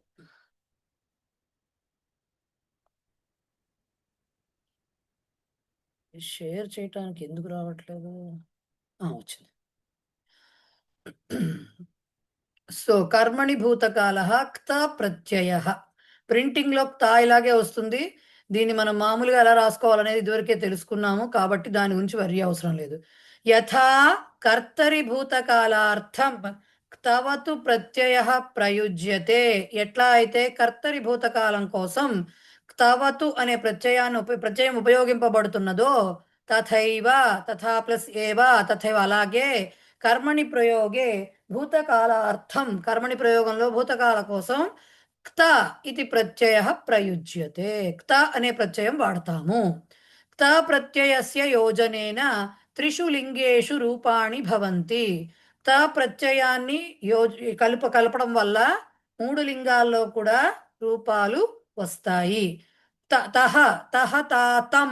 తహ పుంలింగే, తా స్త్రీలింగే, నపుంసకలింగంలో తమ్ అని రూపాలు వస్తాయి. సో ఎగ్జాంపుల్ చూస్తే పఠక్త, పఠిత పుంలింగే, పఠిత స్త్రీలింగే, పఠితం నపుంసకలింగే భవంతి. ఓకే, ఏవం రూపాణి భవంతి. ఇప్పుడు దీనికి ఎగ్జాంపుల్ కింద మనం చూసుకుంటే ఫస్ట్ది కర్తరి రూపంలో బాలక. ఇప్పటి వరకు మనం ఏం చేసాము? ఇప్పుడు ఓన్లీ తవతుతో చెప్తున్నాను నేను, ఇది తవతుతో చెప్తున్నాను. బాలక గ్రంథం పఠితవాన్ అనుంది. బాలకుడు గ్రంథమును చదివాడు, past tense. So same rules apply అవుతాయి. కర్తృపదం తృతీయ, కర్మపదం ప్రథమ, కర్మణిలోకి మార్చేటప్పుడు. సో బాలక కాస్త బాలకేన అవుతుంది. గ్రంథం ద్వితీయాలో ఉన్న కర్మపదం కాస్త గ్రంథ పుంలింగంలోకి ప్రథమాలోకి మారుతుంది. పఠితవాన్ అని ఉంది ఇక్కడ. సో భూతకాలం చెప్తున్నారు. సో ఇక్కడ మనం కర్మపదాన్ని బట్టి చెప్పుకోవాలి కాబట్టి క్రియాపదం దాన్ని అనుసరిస్తూ ఉంటుంది కాబట్టి గ్రంథ అనేది పుంలింగం కాబట్టి పఠిత అని చెప్పుకోవాలి. ఓకే, ఎప్పుడు కూడా పఠితవాన్ ఎక్కడి నుంచి వచ్చింది? బాలక కాబట్టి పఠితవాన్ వచ్చింది. అదే బాలిక వస్తే ఏమొస్తుంది? పఠితవతి వస్తుంది కదా. బాలిక వస్తే పఠితవతి వస్తుంది కదా. సో ఇక్కడ పరిస్థితి ఏంటి? మనకి ఇక్కడ మార్చినప్పుడు ఎప్పుడైతే కర్తర నుంచి కర్మనికి మార్చామో ఏమవుతుంది? బాలకేన కర్తృపదం ఇంకా ప్యాసివ్ అయిపోతుంది కదా, కర్మపదమే ముఖ్యంగా ఉంటుంది. సో కర్మపదం ఏ లింగంలో ఉందో దీనికి సంబంధించినటువంటి క్తా ప్రత్యయ రూపం రాయాలి మనం. సో పఠిత వస్తుంది. బాలకేన గ్రంథ పఠిత. అలా కాదు, బాలక కథాం పఠితవాన్, కథా స్త్రీలింగం.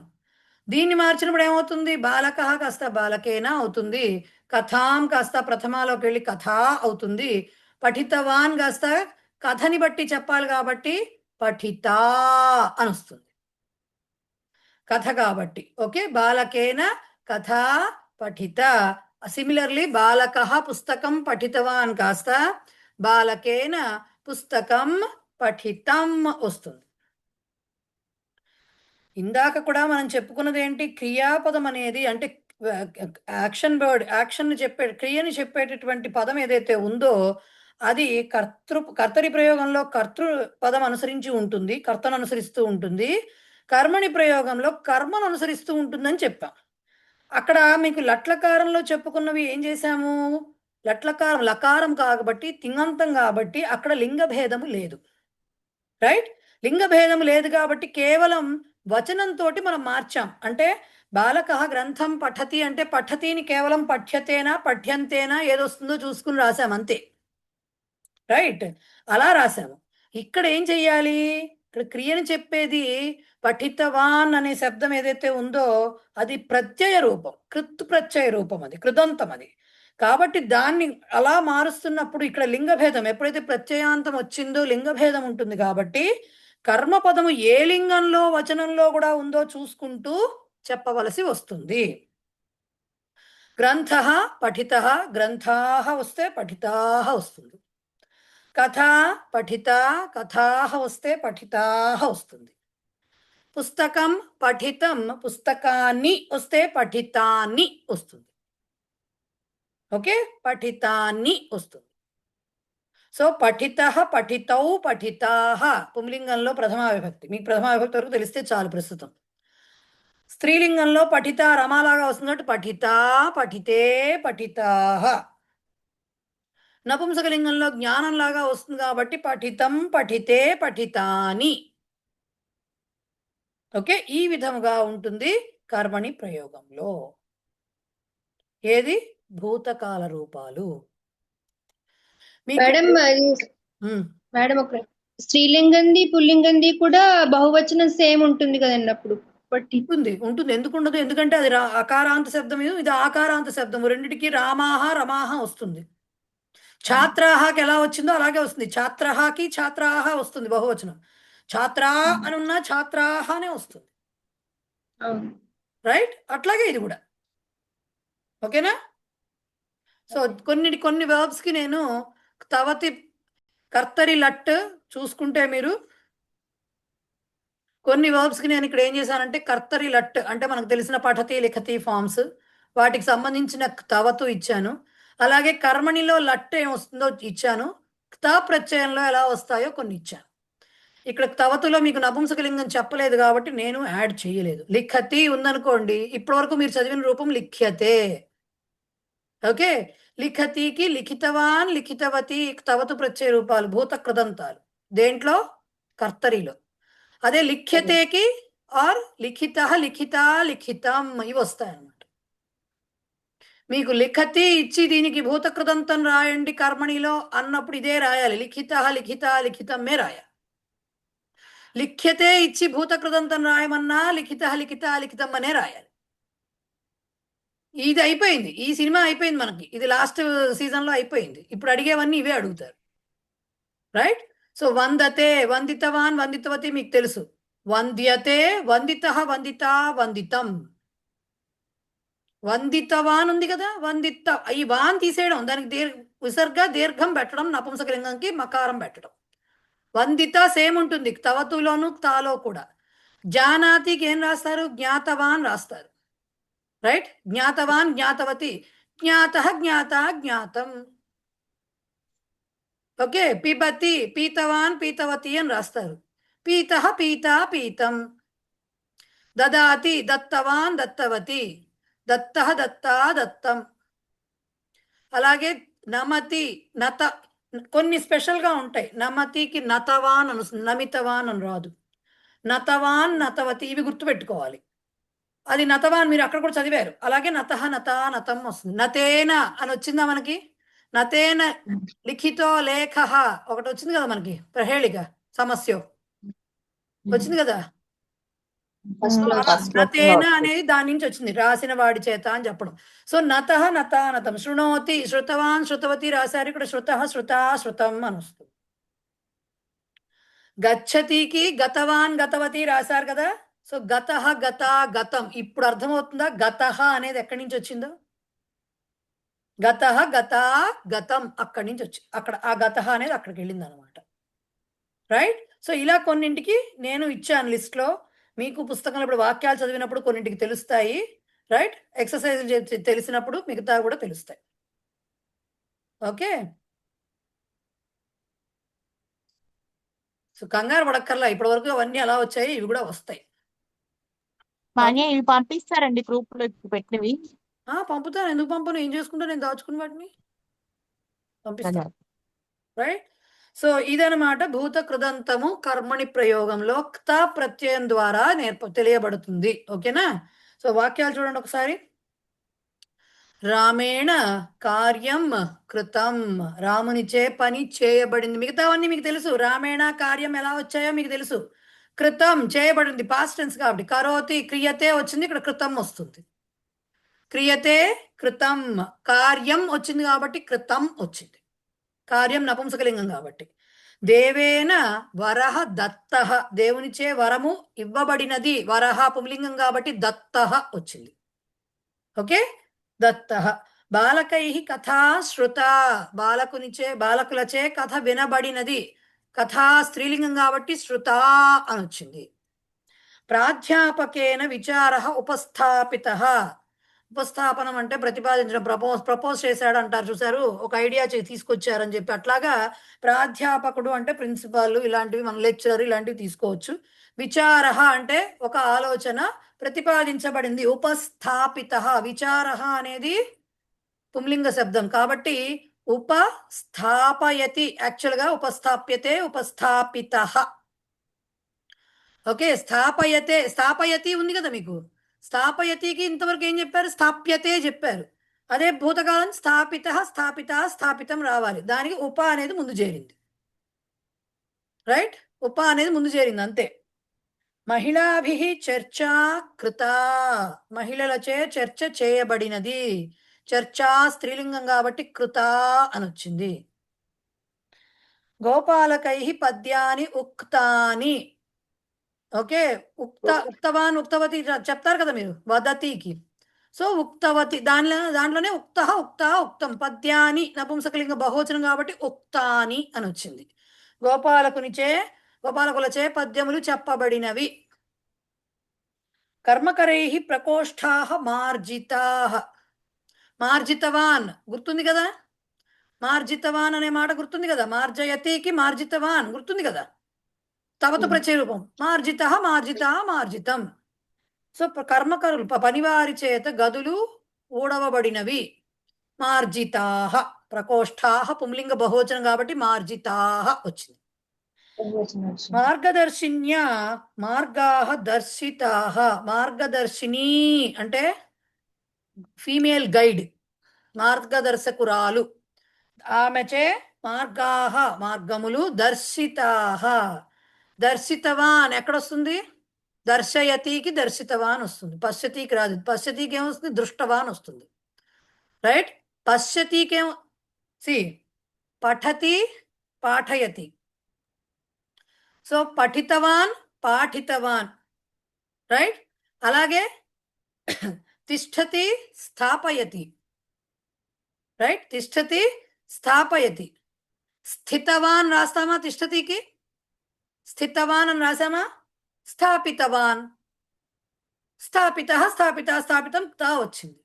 ఇప్పుడు ఏమైంది?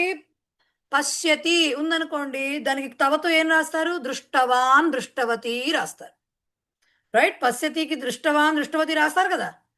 సో తా ఎలా రాస్తారు? దృష్ట దృష్టా దృష్టం అని రాస్తారు. ఇదేమిటి? చూడటం.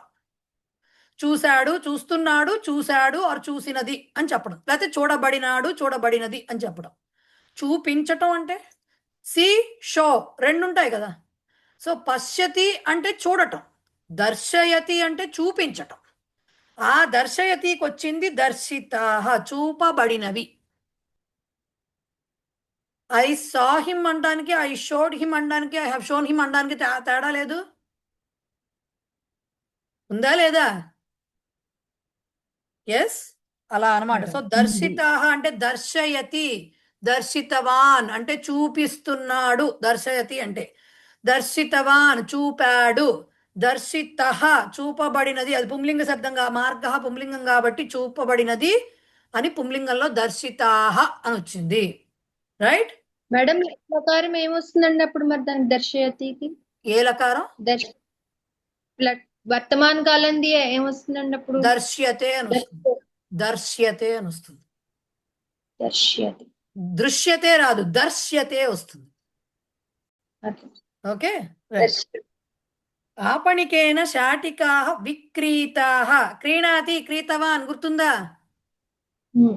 సో క్రీతః క్రీతా క్రీతం విక్రీత వి వచ్చింది ముందర ఉపసర్గ. విక్రీతః విక్రీత విక్రీతం అంతే. సో కొట్టువానిచే చీరలు అమ్మబడినవి. శాటికాః విక్రీత. శాటికా శబ్దం స్త్రీలింగం కాబట్టి క్రీతాః వచ్చింది. విక్రీతాః వచ్చింది. నర్తకీభిః ఫలాని ఖాదితాని. నర్తకీమణులచే పండ్లు తినబడినవి. ఖాదితః ఖాదితా ఖాదితం. ఫలం నపుంసకలింగంలో ఉంది, బహువచనంలో ఫలాని అని. సో ఖాదితాని అని వస్తుంది. ఓకే, సో ఇదన్నమాట విషయం. మనం ఇందాక నుంచి చెప్పుకుంటున్నటువంటి మళ్ళీ అవే నియమాలు తర్వాత చెప్పారు వాళ్ళు. కర్తృపదము తృతీయాలో ఉండాలి, కర్మణిలో. కర్మపదము ప్రథమాలో ఉండాలి. క్రియను తెలియజేసేటటువంటి శబ్దం ఏదైతే ఉందో అది కర్మానుసారం మాత్రమే ఉండాలి. ఇందాకటి లెసన్ వరకు ఏమో కేవలం లకారం చదివాం కాబట్టి కేవలం పురుష చూసుకుంటే చాలు వచనమును. ఇక్కడ అట్లా కాదు, పురుషతో సంబంధం లేదు. ఇక్కడ కర్మపదము ఏ లింగము ఏ వచనంలో ఉందో చూసుకోవాలి. ఓకే, ఎందుకు? ఇది కృతంత రూపం కాబట్టి. రైట్, సో అదే వాళ్ళు చెప్పారు. అయితే ఇప్పుడు కేవలం మీకు ఏం చెప్పారు అంటే ఇంతవరకు జస్ట్ క్తా ప్రత్యయ వాక్యాలు ఎలా ఉంటాయి అన్నారు. కర్తరిలో ఇందాక నేను చూపించాను కదా, బాలకః గ్రంథం పఠితవాన్ అయితే బాలకేన గ్రంథః పఠితః అని. సో తవతు రూపం ఎలా ఉంటుంది? కర్తరిలో తవతు రూపంతో వాక్యము, దానికి తాలూకు కర్మణిలో త రూప వాక్యము ఎలా ఉంటాయో కింద ఎగ్జాంపుల్స్ ఇచ్చారు, చూడండి, చెప్తాను. బాలిక కథాం శృతవతి. బాలిక కథను విన్నది. ఓకే, సో బాలిక అనుంది కాబట్టి బాలికయ తృతీయాలోకి వచ్చేసింది. కథాం ఉంది కాబట్టి కథ, ఆ రెండు వచ్చేసాయి. శృతవతి ఉంది, ఆ బోల్డ్ లెటర్స్ లో ఉన్న శృత మాత్రమే తీసుకోండి. శృత తీసుకుని కథ స్త్రీలింగం కాబట్టి ఏకవచనంలో ఉంది కాబట్టి శృత అని రాస్తారు. రైట్, బాలికయ కథా శృత. సహ వృక్షం దృష్టవాన్. దృష్టవాన్ తెలుసు కదా, అతడు చెట్టును చూశాడు. సహ తేన వృక్షం వృక్షః పుంలింగ శబ్దం కాబట్టి వృక్షః. ఇప్పుడు దృష్టవాన్ ఉంది కాబట్టి దృష్టః పుంలింగం కాబట్టి వృక్షః అనేది దృష్టః అని రావాలి. సో స్తేన వృక్షః దృష్టః. అర్చకః దేవం అర్చితవాన్. అర్చకుడు దేవుని అర్చించాడు. సో అర్చకేన ఉంది కాబట్టి అర్చకః ఉంది కాబట్టి అర్చకేన. ఓకే, అలాగే ఎవరో మధ్యలో నేను మ్యూట్ చేస్తే అన్మ్యూట్ చేసుకుని మాట్లాడేస్తున్నారు. అర్చకేన రావాలి. దేవం ప్రథమాలోకి వెళ్తే పుంలింగ శబ్దం కాబట్టి దేవః రావాలి. అర్చకేన దేవః. ఆయన అర్చితవాన్ అన్నారు కాబట్టి అర్చితః రాసే. తవత్తు ప్రత్యయ రూపాలు తెలిస్తే తా ప్రత్యయ రూపం రాయడం వెరీ ఈజీ. సో అర్చితః. నిర్వాహిక సూచనాః దత్తవతి. నిర్వాహకురాలు సూచనలను ఇచ్చినది. ట్రాన్స్లేషన్స్ మీరు తర్వాత వింటున్నప్పుడైనా క్లాసు రాసుకుని అట్టు పెట్టుకోండి, ఎందుకంటే ఇవి ట్రాన్స్లేషన్స్కి ఇస్తారు. ఎక్కడైనా తెలియకపోతే తర్వాత అయినా సరే రాసుకుని పెట్టుకోండి. నిర్వాహకురాలు సూచనలను ఇచ్చినది. సో నిర్వాహికయా సూచనాః. అట్లాగే ద్వితీయాలో ప్రథమాలో ఒకే రకంగా ఉంటుంది కాబట్టి అది సూచనాః దత్తాః. సూచనా స్త్రీలింగ శబ్దం, ఇక్కడ బహువచనంలో ఉంది కాబట్టి దత్తాః. తంత్రజ్ఞః గృహం అవలోకితవాన్. ఇంజనీర్ తంత్రజ్ఞః. గృహం ఇంటిని చూశాడు. అవలోకితవాన్ చూశాడు. సో తంత్రజ్ఞేన తృతీయాలోకి వెళ్ళింది. గృహం గృహంగానే ఉంటుంది కాబట్టి గృహం అవలోకితం. గృహం నపుంసకలింగం కాబట్టి అవలోకితం అని వస్తుంది. రైట్. వైద్యః అస్వస్థాన్ పరిశీలితవాన్. వైద్యుడు రోగులను పరిశీలించాడు. అస్వస్థులుగా ఉన్న వారిని పరిశీలించాడు. అస్వస్థాన్ పరిశీలితవాన్. వైద్యః కాస్త వైద్యేన. అస్వస్థాన్ ద్వితీయ విభక్తిలో ఉంది, ప్రథమా విభక్తిలో బహువచనంలో రాయాలంటే అస్వస్థాః. వైద్యేన అస్వస్థాహ. అక్కడ పరిశీలితవాన్ ఉంది, ఆ వాన్ తీసేస్తే పరిశీలిత. ఇక్కడ అస్వస్థాహ పుంలింగ బహువచనంలో ఉంది కాబట్టి పరిశీలితాహ అని రాయాలి. ఓకే, పరిశీలితాహ. అలాగే ఛాత్రాహ నాటకాన్ని అభినీతవంతః. అభినయతికి, నయతికి నీతవాన్ నీతవతి రాశాం కదా, నయతికి నీతవాన్ నీతవతి. అభినయతి అంటే అభినీతవాన్ అనేది వస్తుంది, రైట్. సో అదే అనమాట, విద్యార్థులు నాటకములను అభినయించారు. అభినీతవంతః బహువచనంలో ఉంది. ఛాత్రాహ ఛాత్రైః. నాటకాన్ని నపుంసకలింగం కాబట్టి సేమ్గా ఉంటుంది. నాటకాన్ని అభినీత వరకు తీసుకుని అక్కడ నాటకాన్ని నపుంసకలింగం బహువచనంలో ఉంది కాబట్టి దీనికి కూడా అభినీతాని అని పెట్టాలి. ఛాత్రైః నాటకాన్ని అభినీతాని, రైట్. జనకః భగినీః ఆహూతవాన్. తండ్రి సోదరీమణులను పిలిచాడు. ఓకే, సోదరీలను పిలిచాడు, అక్కచెల్లెలను పిలిచాడు అని అర్థం. సో జనకేన భగినీః ద్వితీయాలో ఉంది, భగిన్యః ప్రథమాలోకి రాయాలి. జనకేన భగిన్యః ఆహూతవాన్ ఉంది, ఆ వాన్ తీసేసి ఆహూత శబ్దం తీసుకోవాలి. భగిన్యః స్త్రీలింగము బహువచనంలో ఉంది కాబట్టి ఆహూతాకి దీర్ఘం పెట్టి విసర్గలు పెట్టాలి. ఆహూతాః. ఓకే, పిలవబడ్డారు అని చెప్పడం అనమాట. జనకేన భగిన్యః ఆహూతాః. మాధవి పుష్పాణి ఆనీతవతి. మాధవి పుష్పములను తెచ్చినది. సో మాధవి మాధవ్యా, పుష్పాణి యాజ్ ఇట్ ఈస్గా ఉంటుంది, పుష్పాణి. ఆనీతవతి, వతి తీసేసేయండి, ఆనీత పక్కన పెట్టుకుంటే పుష్పాణి ఉంది కాబట్టి ఆనీతాని అని రాయాలి. మాధవ్య పుష్పాణి ఆనీతాని. మాధవి చేత పువ్వులు తేబడినవి, రైట్. భగిన్యః సత్కారం కృతవత్యః. సోదరీమణులు సత్కారమును చేశారు. కృతవత్యః బహువచనంలో ఉంది తవతు. సో భగిన్యః ఉంది కాబట్టి భగినీభిః తృతీయ బహువచనం. భగినీభిః సత్కారః పుంలింగ శబ్దం, అది సత్కారః పుంలింగ శబ్దము. ఇక్కడ ఏమన్నారు, కృతవత్యః అన్నారు కాబట్టి కృత, సత్కారః పుంలింగం కాబట్టి కృతః అని రాయాలి. భగినీభిః సత్కారః కృతః. సో ఇలాగా ఇప్పుడు మనం చదువుకున్నవి ఏమేమి చదువుకున్నాము, వాళ్ళు ఎలా రూపాలు వచ్చాయి, అండ్ నేను కొన్ని లిస్ట్ కూడా పంపిస్తాను కాబట్టి ఒకసారి చూసుకుని ఎక్సర్సైజ్ ఊరికే చూసుకురండి. అన్నీ అర్థం అవ్వాలని రూల్ లేదు, ఆన్సర్స్ చూసేసి మీకు మీరే అర్థం చేసుకోవాలన్న రూల్ అంతకంటే లేదు. 1 minute.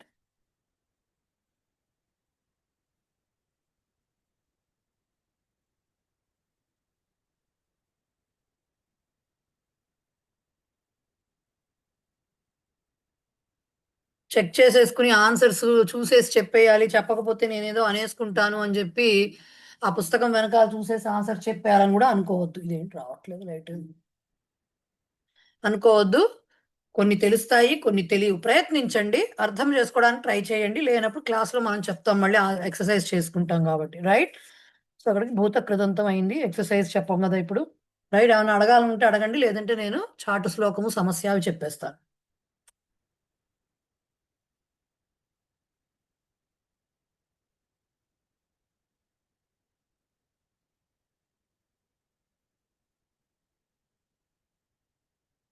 ఓకే ఫైన్, ఎవరు ఏం మాట్లాడట్లేదు కాబట్టి చాటు శ్లోకము. ఇవాళ ఉన్న చాటు శ్లోకము దానికి బ్యాక్గ్రౌండ్ ఏంటంటే రామనామ మహిమ గురించి చెప్పటం. ఎంత అంటే మనకు బేసిక్గా భారతదేశంలో రాముడు అంటే ఉండే ఒక రకమైనటువంటి ఇది వేరేగా ఉంటుంది కదా. సో రామనామ మహిమ ఎట్లాంటిది అనేది చెప్తూ మనము జస్ట్ ఎలా పలికినా సరే రామనామము ఏ విధముగా రామ అనే అక్షరాలు 2 అక్షరాలు ఎలా వచ్చినా మన నోటి నుంచి అది మోక్షప్రదాయకం అవుతాయి అక్షరాలు అని చెప్పడానికి ఈ శ్లోకం చెప్తున్నారు. వనేచ రామో వసుచాహ రామః నదీస్తరామో న భయం స్మరామః ఇతీరయంతోపి వనే కిరాతాః ముక్తిం గతా రామపదానుషంగాత్. వనే చరామో వసుచాహరామః నదీస్తరామో న భయం స్మరామః ఇతీరయంతోపి వనే కిరాతాః ముక్తిం గతా రామపదానుషంగాత్. పదవిభాగం చెప్పుకుంటే వనే చరామః వసు వసు అంతే, దానికి అది నపుంసకలింగ శబ్దం. సో వసు చ ఆహరామః వనే చరామః వసు చ ఆహరామః నదీః తరామః నదీః తరామః న భయం స్మరామః ఇతి ఈరయంతః అపి ఇతి ఈరయంతః ఈరయంతః ఈ అచ్చు ఈ ఇతి ఈరయంతః అపి వనే కిరాతాః ముక్తిం గతాః రామపదానుషంగాత్. ఒకటే మాట అది. వనే చరామః వసు చ ఆహరామః నదీః తరామః న భయం స్మరామః ఇతి ఈరయంతః అపి కిరాతాః ముక్తిం గతాః రామపదానుషంగాత్. ఏంటిట ఈ చరామః, ఆహరామః, తరామః, స్మరామః ఇవన్నీ కూడా క్రియాపదాలు. ఎలా? వనే చరామః వనాల్లో అడవిలో తిరుగుతూ ఉంటాం. చరతి తెలుసు కదా మీకు వర్బ్, చరతి తినడమే, మేయడం. అజా చరతి అంటే మేయడం ఒకటే కాదు, గడ్డి మేయడం అనే కాదు, తిరగడం అనే మీనింగ్ కూడా ఉంది చరామః అంటే. సో అలాగా సంచరిస్తూ ఉంటాము అని చెప్పడం, సంచరతి వచ్చేలాగా అనమాట. అలాగే తిరుగుతూ ఉంటాము, అడవిలో తిరుగుతూ ఉంటాము. వసు అంటే సంపదలు, సంపద, వెల్త్. వసు అంటే వసు చ ఆహరామ. ఆహరతి అంటే మీకు తెలుసు కదా, ఇదివరకు ఒకసారి మనం ఆహరతి చెప్పుకున్నాం, పోగు చేయటం, పోగు చేయటం. ఓకే, సో ఆహరతి, ఆహరామః వయం అని చెప్పడం అనమాట. సో ఆహరామః ఉత్తమ పురుష క్రియాపదం, అది బహువచనంలో. సో వసు చ ఆహరామః సంపదల్ని కూడా పోగు చేస్తూ ఉంటాము, సంపాదిస్తూ ఉంటాము, లేకపోతే పోగు చేసుకుంటూ ఉంటాము. దానికే మీకు సమకూర్చుకోవడము అని చెప్పి మాట ఇచ్చారు. నదీః తరామః అడవుల్లో ఉన్నప్పుడు ఇప్పట్లాగా లేదు కదా, ఇదివరకు బాగా నదులు, కొలనులు, లేకపోతే పెద్ద జలపాతాలు అవన్నీ ఉండేవి. కాబట్టి నదులను ఈదుతున్నాము. తరామః ఈదుతున్నాం మేము. ఓకే, నదీః తరామః నదులను ఈదుతున్నాము. ఇంకా ఏంటి? నా భయం స్మరామః మాకు భయం అంటే ఏమిటో తెలియదు. భయం న స్మరామః భయం అంటే ఏమిటో గుర్తే రావట్లేదు మాకు. భయం అంటే ఏమిటో తెలియదు మాకు. నా స్మరామః భయాన్ని అసలు మేము తలుచుకోవట్లేదు. అని ఇతి అని ఈరయంతః కిరాతాః అపి. ఈరయంతః అంటే గట్టిగా చెప్పడం అనమాట, బయటికి గట్టిగా అరిచి చెప్పడం అనమాట.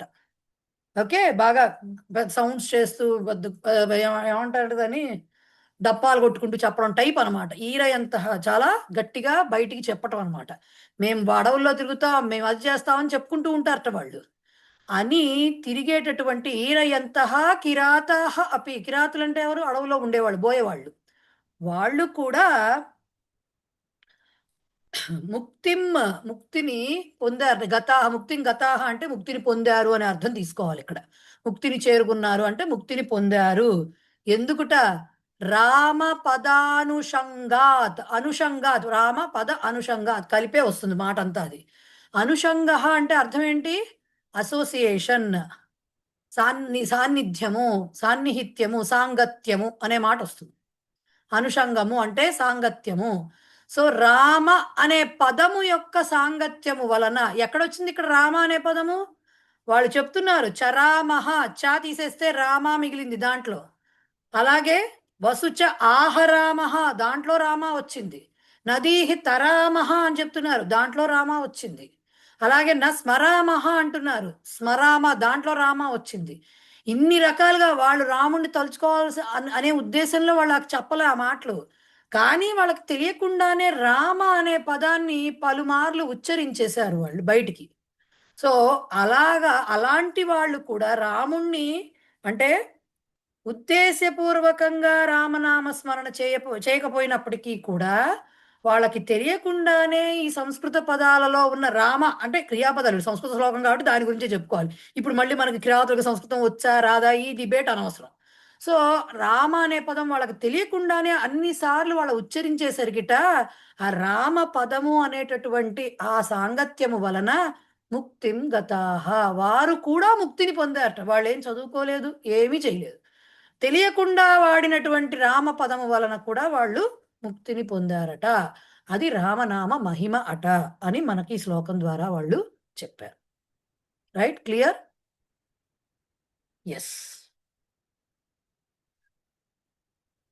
రెండోది సమస్య. ఇది ఇక్కడ యాక్చువల్గా మనకి అవధాన ప్రక్రియలో సమస్యాపూర్ణం అని ఎవరికైనా తెలిసి ఉండాలి. జనరల్గా తెనాలి రామకృష్ణ సినిమా చూసినా తెలిసి ఉండాలి కనీసం. కుంజర యూధము దోమ గుత్తగజొచ్చను అనే పదాన్ని పూరించమంటే ఆయన 2 రకాలుగా చెప్తాడు కదా. ఆ టైప్లో ఒక అర్థము అంటే విపరీతార్థం వచ్చేటటువంటి ఒక పదాన్ని ఇచ్చి, ఒక వాక్యాన్ని, ఒక పాదాన్ని ఇచ్చి దాన్ని అర్థవంతమైన పద్యం కింద దాన్ని రూపొందించాలి అని చెప్తారు. కాబట్టి సమస్యాపూర్ణంలో అలాంటిదే ఇది ఒకటిట. హుతాసనశ్చందన పంక శీతలః అనే ఒక ఇది ఇచ్చారట ఎవరో ఒక సమస్య. హుతాశనశ్చందన పంక శీతలః, హుతాశనః చందన పంక శీతలః అంటే హుతాశనం అంటే అగ్నిహోత్రంలో వేసేటటువంటి ఆ అగ్ని ఉంటుంది చూసారు, ఆ అగ్ని చందన పంక అగ్ని ఎలా ఉంటుందండి, మండిపోతుంది. చిన్న రవ్వ పడితేనే మంట పుడుతుంది. అలాంటిది ఆ అగ్ని గుండంలో ఉన్నటువంటి అగ్ని ఎంత వేడిగా ఉంటుంది అది అని చెప్తూ హుతాశనం అని ఒక పక్క చెప్తూ చందన పంక శీతలః అన్నారు. చందనం అంటే గంధం, పంకము అంటే ముద్ద. అంటే దేన్నైనా పేస్ట్తో వాటర్ నీళ్లతో కలిపి ఒక ముద్దలాగా చేస్తే ఆ పేస్ట్ని పంక అంటారు. ఇక్కడ చందన పంకం. బురద అనే మాట మనకు అందుకే వచ్చింది, మట్టి నీళ్లతో కలుస్తుంది కాబట్టి పంకము అనే మాట అట్లా వచ్చింది. సో పంకం అంటే యాక్చువల్గా ఒక వాటర్తో దేన్నైనా కలిపినప్పుడు వచ్చే ముద్ద లాంటి పదార్థము. సో ఇక్కడ ఏంటి, గంధపు ముద్ద. ఎంత శీతలః, గంధపు ముద్దలాగా చల్లగా ఉందిట.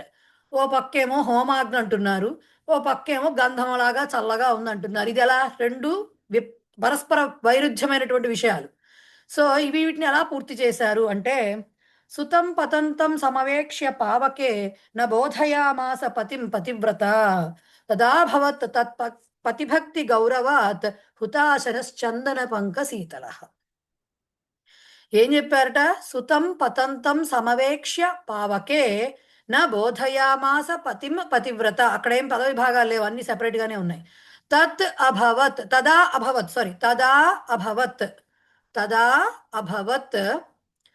తత్ పతిభక్తి గౌరవాత్, ఒకటే మాట, తదా అభవత్ తత్ పతిభక్తి గౌరవాత్ హుతాశనః చందన పంక శీతలః. అదొకటే మాట.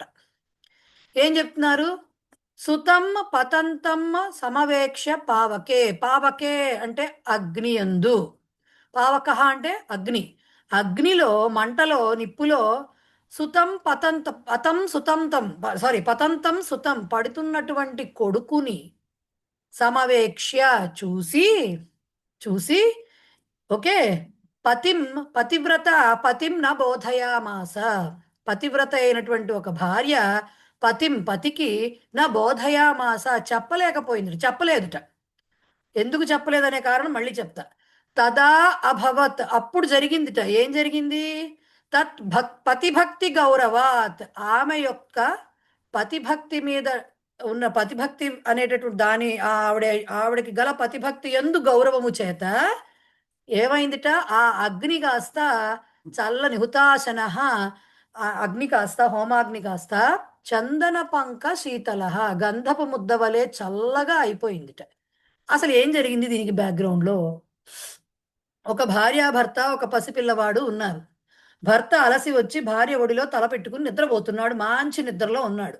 ఈ లోపల ఈ చిన్న వెధవ ఏం చేశాడు, పాక్కుంటూ వెళ్ళి మంటలో పడ్డాడు. ఒక పక్క పిల్లవాడు పడిపోతుంటే కూడా చూసి కూడా తల మంచి నిద్రలో అలసి నిద్రిస్తున్నాడు భర్త అని చెప్పి ఆవిడ భర్తని లేపి పిల్లవాడి సంగతి చెప్పలేకపోతుంది. ఆవిడ చెప్పలేక కామ్గా ఊరుకుంటుంది, ఆయనకి ఎక్కడ నిద్రాభంగం కలుగుతుందో అని. ఆ పతిభక్తి చూసి అగ్నిలో పడ్డానికి పిల్లాడు వెళ్ళేసరికి ఆ పతిభక్తిని చూసి అగ్నిదేవుడు చల్లబడిపోయాట, గంధపు ముద్దలాగా చల్లగా అయిపోయి పిల్లవాడిని రక్షించాట. అది చెప్పింది. సీతాదేవి అగ్ని ప్రవేశం చేసినప్పుడు కూడా ఆ అగ్నిదేవుడు పూల దీనిలాగా మారిపోతాడని చెప్తారు కదా, ఆ టైప్ అన్నమాట. సో పరస్పర విరుద్ధమైనటువంటి విషయాలను కూడా ఒక అర్థవంతమైన ఒకటి మంచి సంవేదనాశీలం అంటారు చూడు, చూడండి చాలా ఎమోషనల్ గా చెప్పిన ఒక పద్యం అనమాట ఇది. సుతం పతంతం సమవేక్ష్య పావకే న బోధయామాస పతిం పతివ్రత తదా భవత్తత్ పతిభక్తి గౌరవాత్ హుతాసనశ్చందన పంక శీతల. ఓకే, అది విషయం.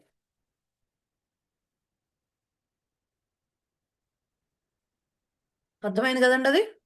అంటే మీకంతా పద విభాగాలు ప్రతిపదానికి అర్థాలు మీకు అక్కర్లేదు, నాకు అదో పిచ్చ, నాకు అవి కూడా చెప్తూ ఉంటాయి. ఎందుకంటే ఏమో అవి గుర్తుంటే యాజ్ ఇట్ ఈజ్ గా మొత్తం గుర్తుండకపోయినా ఈ పదాలు చూసైనా అర్థం తెలుస్తుంది అనే ఒక ఇదనమాట. క్లియర్ అక్కడ వరకు? ఎస్.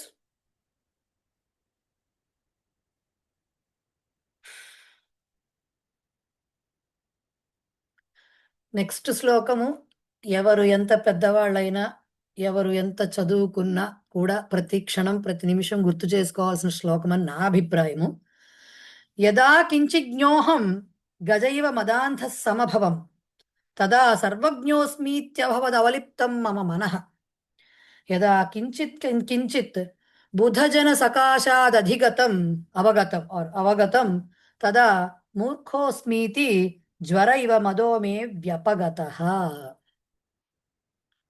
యదా కించిజ్ఞోహం గజైవ మదాంధ సమభవం. యదా కించిత్ జ్ఞః, కించిజ్ఞః, ఓకే, కించిజ్ఞః ఒకటే మాట. యదా కించిజ్ఞః అహం గజః ఇవ, పద విభాగం చెప్తున్నాను. యదా కించిజ్ఞః అహం గజః ఇవ మదాంధః సామాభావం, సంభవం కాదది, సామాభావం. తదా సర్వజ్ఞః అస్మి ఇతి అభవత్ అవలిప్తం మమ మనః. యదా కించిత్ కించిత్ బుధజన సకాశాద్ అవగతం, బుధజన సకాశాత్ అవగతం తదా మూర్ఖః అస్మి ఇతి జ్వరః ఇవ మదః మే వ్యపగతః. ఏం చెప్తున్నారు? యదా, ఎప్పుడైతే, కించిత్ జ్ఞః, కించిత్ జ్ఞః అంటే కొంచెము, జ్ఞః అంటే తెలిసినవాడు, సర్వజ్ఞ అంటే అన్ని తెలిసినవాడు, కించిజ్ఞ అంటే అల్పజ్ఞుడు అన్నమాట, కొంచెం తెలిసిందో. యదా కించిజ్ఞ, ఎప్పుడైతే కొంచెం తెలిసిందో అప్పుడు అహం నేను గజః ఇవ గజములాగా మదాంధ సమభవం, అదేంటంటే మత్తపు ఏనుగు అంటారు చూడండి, మదించిన ఏనుగు, ఆ టైపులో నాకు చాలా వచ్చు అని వీర గర్వం వచ్చేసింది నాకు. ఆ గర్వంతో అంధుడు అంధ, అలా గర్వంతో గుడ్డివాడిని అయిపోయాను. సమాభవం, సంభవతి వెర్బ్ చూసుకోండి. సంభవతికి మనం ఉపసర్గలతో కూడినటువంటి వాటికి ఇవి రాయాలి. ఏమిటది? పాస్ట్ టెన్స్ రాయాలంటే ఏం చేయాలి? ఉపసర్గని పక్కన పెట్టి మామూలు దానికి సమ్ భవతి, భవతికి పాస్ట్ టెన్స్ రాసి అభవత్ అని సమ్ ప్లస్ అభవత్ సామాభవత్ అవుతుంది. ఇవి ఇంకా రాలేదు, మీకు వస్తుంది నెక్స్ట్ లెసన్లోనూ ఈ లెసన్లోనూ వస్తుంది ఉపసర్గలతోటి. సో సమాభావం అని ఉత్తమ పురుషుడు వచ్చింది. ఎప్పుడైతే నేను నాకు కొంచెం తెలిసిన వాడిని అయ్యానో నేను, అప్పుడు అంటే కొంచెం జ్ఞానం వచ్చిందో నాకు, అప్పుడు నేను ఏనుగులాగా బాగా మదించి అంధుడిని అయిపోయాను, మదముతోటి మదాంధుడని అయిపోయాను. తదా, అప్పుడు ఏమైంది? ఇంకా సర్వజ్ఞ అస్మి, నాకంతా తెలుసు, నేను సర్వజ్ఞుడను. ఇది అని అవలిప్తం మమ మనః అవలిప్తం అభవత్, నా మనసంతా నేను సర్వజ్ఞుడను అనే భావనతో నిండిపోయిందిట. ఎప్పుడు ఇదంతా జరిగింది? ఎప్పుడైతే కొంచెమే జ్ఞానం వచ్చి నాకు దానితో నాకు గజములాగా మదించిన గజములాగా నాకు గర్వం తలకెక్కిందో, ఆ టైంలో నాకు అంతా తెలుసు అని నేను చాలా విర్రవీగుతూ దీంతో నా మనసంతా కూడా నాకు సర్వజ్ఞుడనే భావనతో నిండిపోయింది. కానీ ఇక్కడితో ఆగారు కదా. బాగా తెలిసిన చోట అన్ని చోట్లకి వెళ్ళి నాకు తెలుసు నాకు తెలుసు నాకు తెలుసు అని పేలుతూ ఉంటాం కదా, పేలాలు పేలినట్టు. అప్పుడు ఏమవుతుంది? మనకంటే 10 ఆకులో 20 ఆకులో చదువుకున్న వాళ్ళు ఎదురుకుండా కనపడతారు. అప్పుడు మనం ఏం చేయాలి? చిన్నతనం వస్తుంది మనకి. అదే అవుతుంది. యదా కించిత్ కించిత్, ఎప్పుడైతే కొద్దిగా కొద్దిగా బుధ జన సకాశాత్. బుధ అంటే బుధగ్రహం కాదు, బుధ అంటే పండిత అని అర్థం. సో పండిత జనుల సకాశాత్ వారి నుండి ఎప్పుడైతే, అంటే ఇదేదో కొంచెం తెలిసిందని ఇంకా వీడికి వీడు గొప్పగా ఫీల్ అయిపోయి పెద్ద పండితుల దగ్గరికి వెళ్ళి కూర్చున్నప్పుడు వాళ్ళ జ్ఞానం ముందర తన జ్ఞానం ఏ పాటిది అని తెలుసుకుంటున్నాడు అనమాట. వాళ్ళ జ్ఞానం ప్రదర్శించినప్పుడు, వాళ్ళ జ్ఞానం తెలుస్తున్నప్పుడు బుధజన సకాశాత్ అవగతం. ఎప్పుడైతే కొద్ది కొద్దిగా పండితుల నుంచి ఆ జ్ఞానం గనక వస్తున్నప్పుడు, నాకు అర్థమవుతున్నప్పుడు, అప్పుడు వీడికి జ్ఞానోదయం కలిగింది. ఏమనిపించింది అప్పుడు? తదా, అప్పుడు మూర్ఖ అస్మి, ఎంత మూర్ఖుణ్ణి నేను, నాకు తెలిసిన ఇంత దీనికే నాకు ఏదో చాలా వచ్చని విర్రవీగాను నేను, వీరి జ్ఞానం ముందర నా జ్ఞానం ఏ పాటి అని మూర్ఖుడను నేను అని. ఇది జ్వర ఇవ, జ్వరం ఎలా అయితే డోలో టాబ్లెట్ వేయంగానే టప్పు మన కింద పడిపోతుందో ఆ టైప్లో జ్వర ఇవ జ్వరము వలె మద నా యొక్క గర్వం అంతా కూడా వ్యపగత తొలగిపోయింది. ఎప్పుడైనా అంతే కదండి, మనకి తెలిసింది కొంచెమే ఉంటుంది, అవతల వాళ్ళు మనకంటే తెలిసిన వాళ్ళని ఎన్కౌంటర్ అవ్వనంతసేపు మనం ఆముద వృక్షాలమే కదా.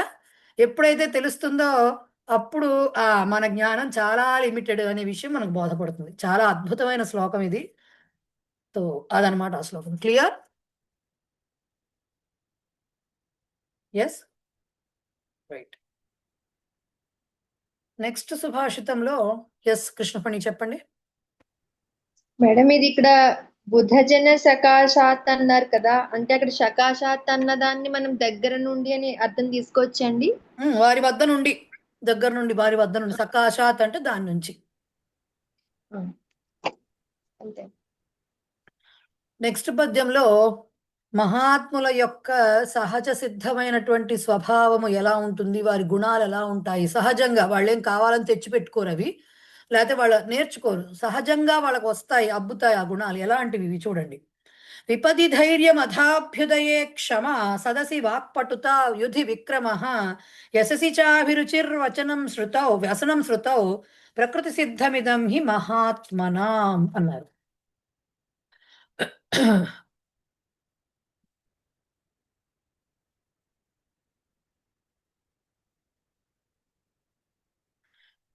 విపది ధైర్యం అధాభ్యుదయే క్షమ సదసి వాక్పటుత యుధి విక్రమ యశసి చాభిరుచిర్వ్యసనం శృతౌ ప్రకృతి సిద్ధమిదం హి మహాత్మన. విపది ధైర్యం అథ అభ్యుదయే క్షమ సదసి వాక్పటుత యుధి విక్రమ.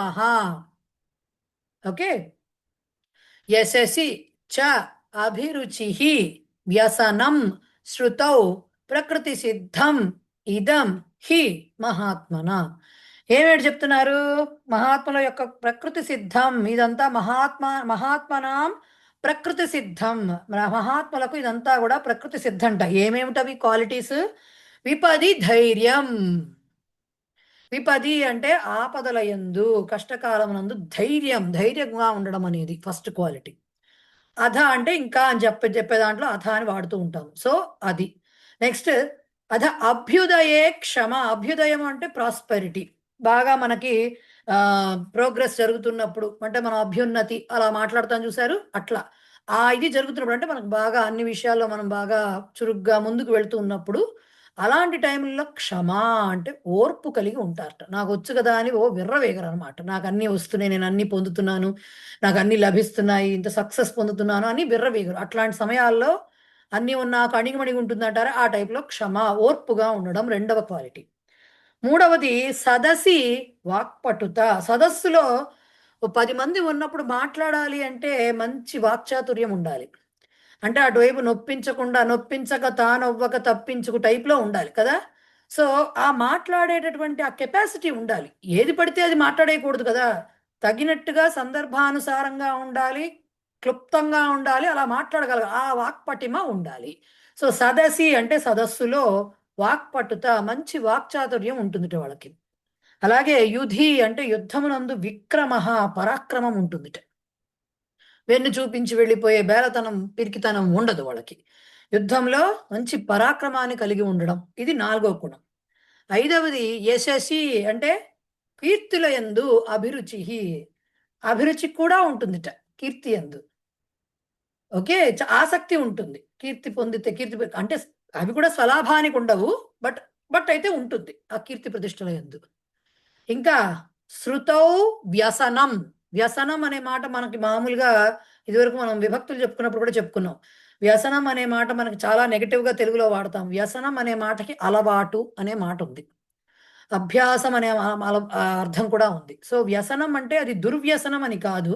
వ్యసనం అంటే ఒక హ్యాబిట్ అనే అర్థం అనమాట, ఒక అలవాటు. సో శృతౌ వ్యసనం. బాగా శృతి అంటే ఏంటి? వేదాధ్యయనం, వేదము. సో ఆ శృతుల యందు అంటే ఆ వేదాల యందు, వేదాధ్యయనం నందు, వాటన్నిటి యందు చాలా వ్యసనం, చాలా అలవాటు, దానికి తగ్గ ఆసక్తిని కలిగి ఉండడం అనమాట శృతౌ వ్యసనం. ఇవన్నీ కూడా ప్రకృతి సిద్ధం. ఇదంతా కూడా మహాత్మనాం ప్రకృతి సిద్ధం. మహాత్ములకు వేరే వచ్చి స్వతహాగా వచ్చేస్తాయి, ఎక్కడి నుంచి తెచ్చి పెట్టుకోకర్లా ఆభూషణాల్ని. ఇవన్నీ కూడా ఏమేమిటవి? విపది ధైర్యం, ఆపదల యందు ధైర్యం కలిగి ఉండడము. అలాగే అభ్యుదయే క్షమ, మంచి ప్రోగ్రెస్ అంటే మంచి ఉన్నతిని, అభ్యున్నతిని సాధించినప్పుడు ఓర్పు కలిగి ఉండడము. నెక్స్ట్ సదసి వాక్పటుత, సదస్సుల యందు, సభల యందు మంచి వాక్చాతుర్యం కలిగి ఉండడము. యుధి విక్రమ, యుద్ధమునందు పరాక్రమము కలిగి ఉండడము. అలాగే యశసి అభిరుచి, కీర్తి ప్రతిష్టల యందు ఆసక్తి.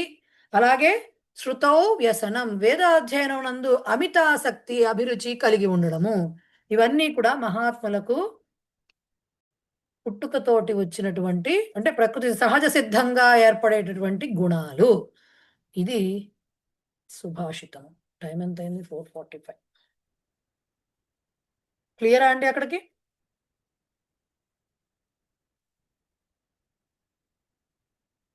అయ్యో మాన్య, ఇది సమస్య ఇక్కడ ఎగ్జామ్ లో ఎలా ప్రిపేర్ అవ్వాలండి?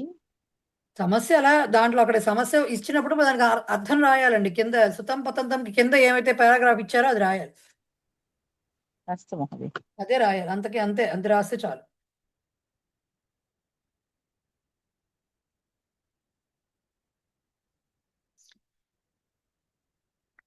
మీకు దీంట్లో ఇంకా అన్వయ రచన ఉంది, పూర్వరూప సంధి ఉంది,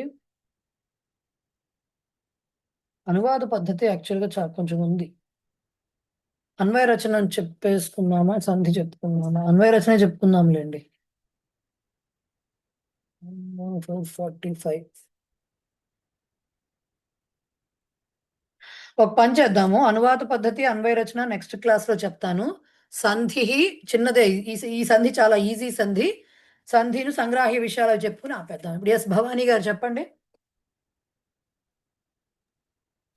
మనీ గతం గతః అంటాం కదా, గతః అనేది ఇలా తా ప్రత్యయం లాగా వాడుకుంటాం.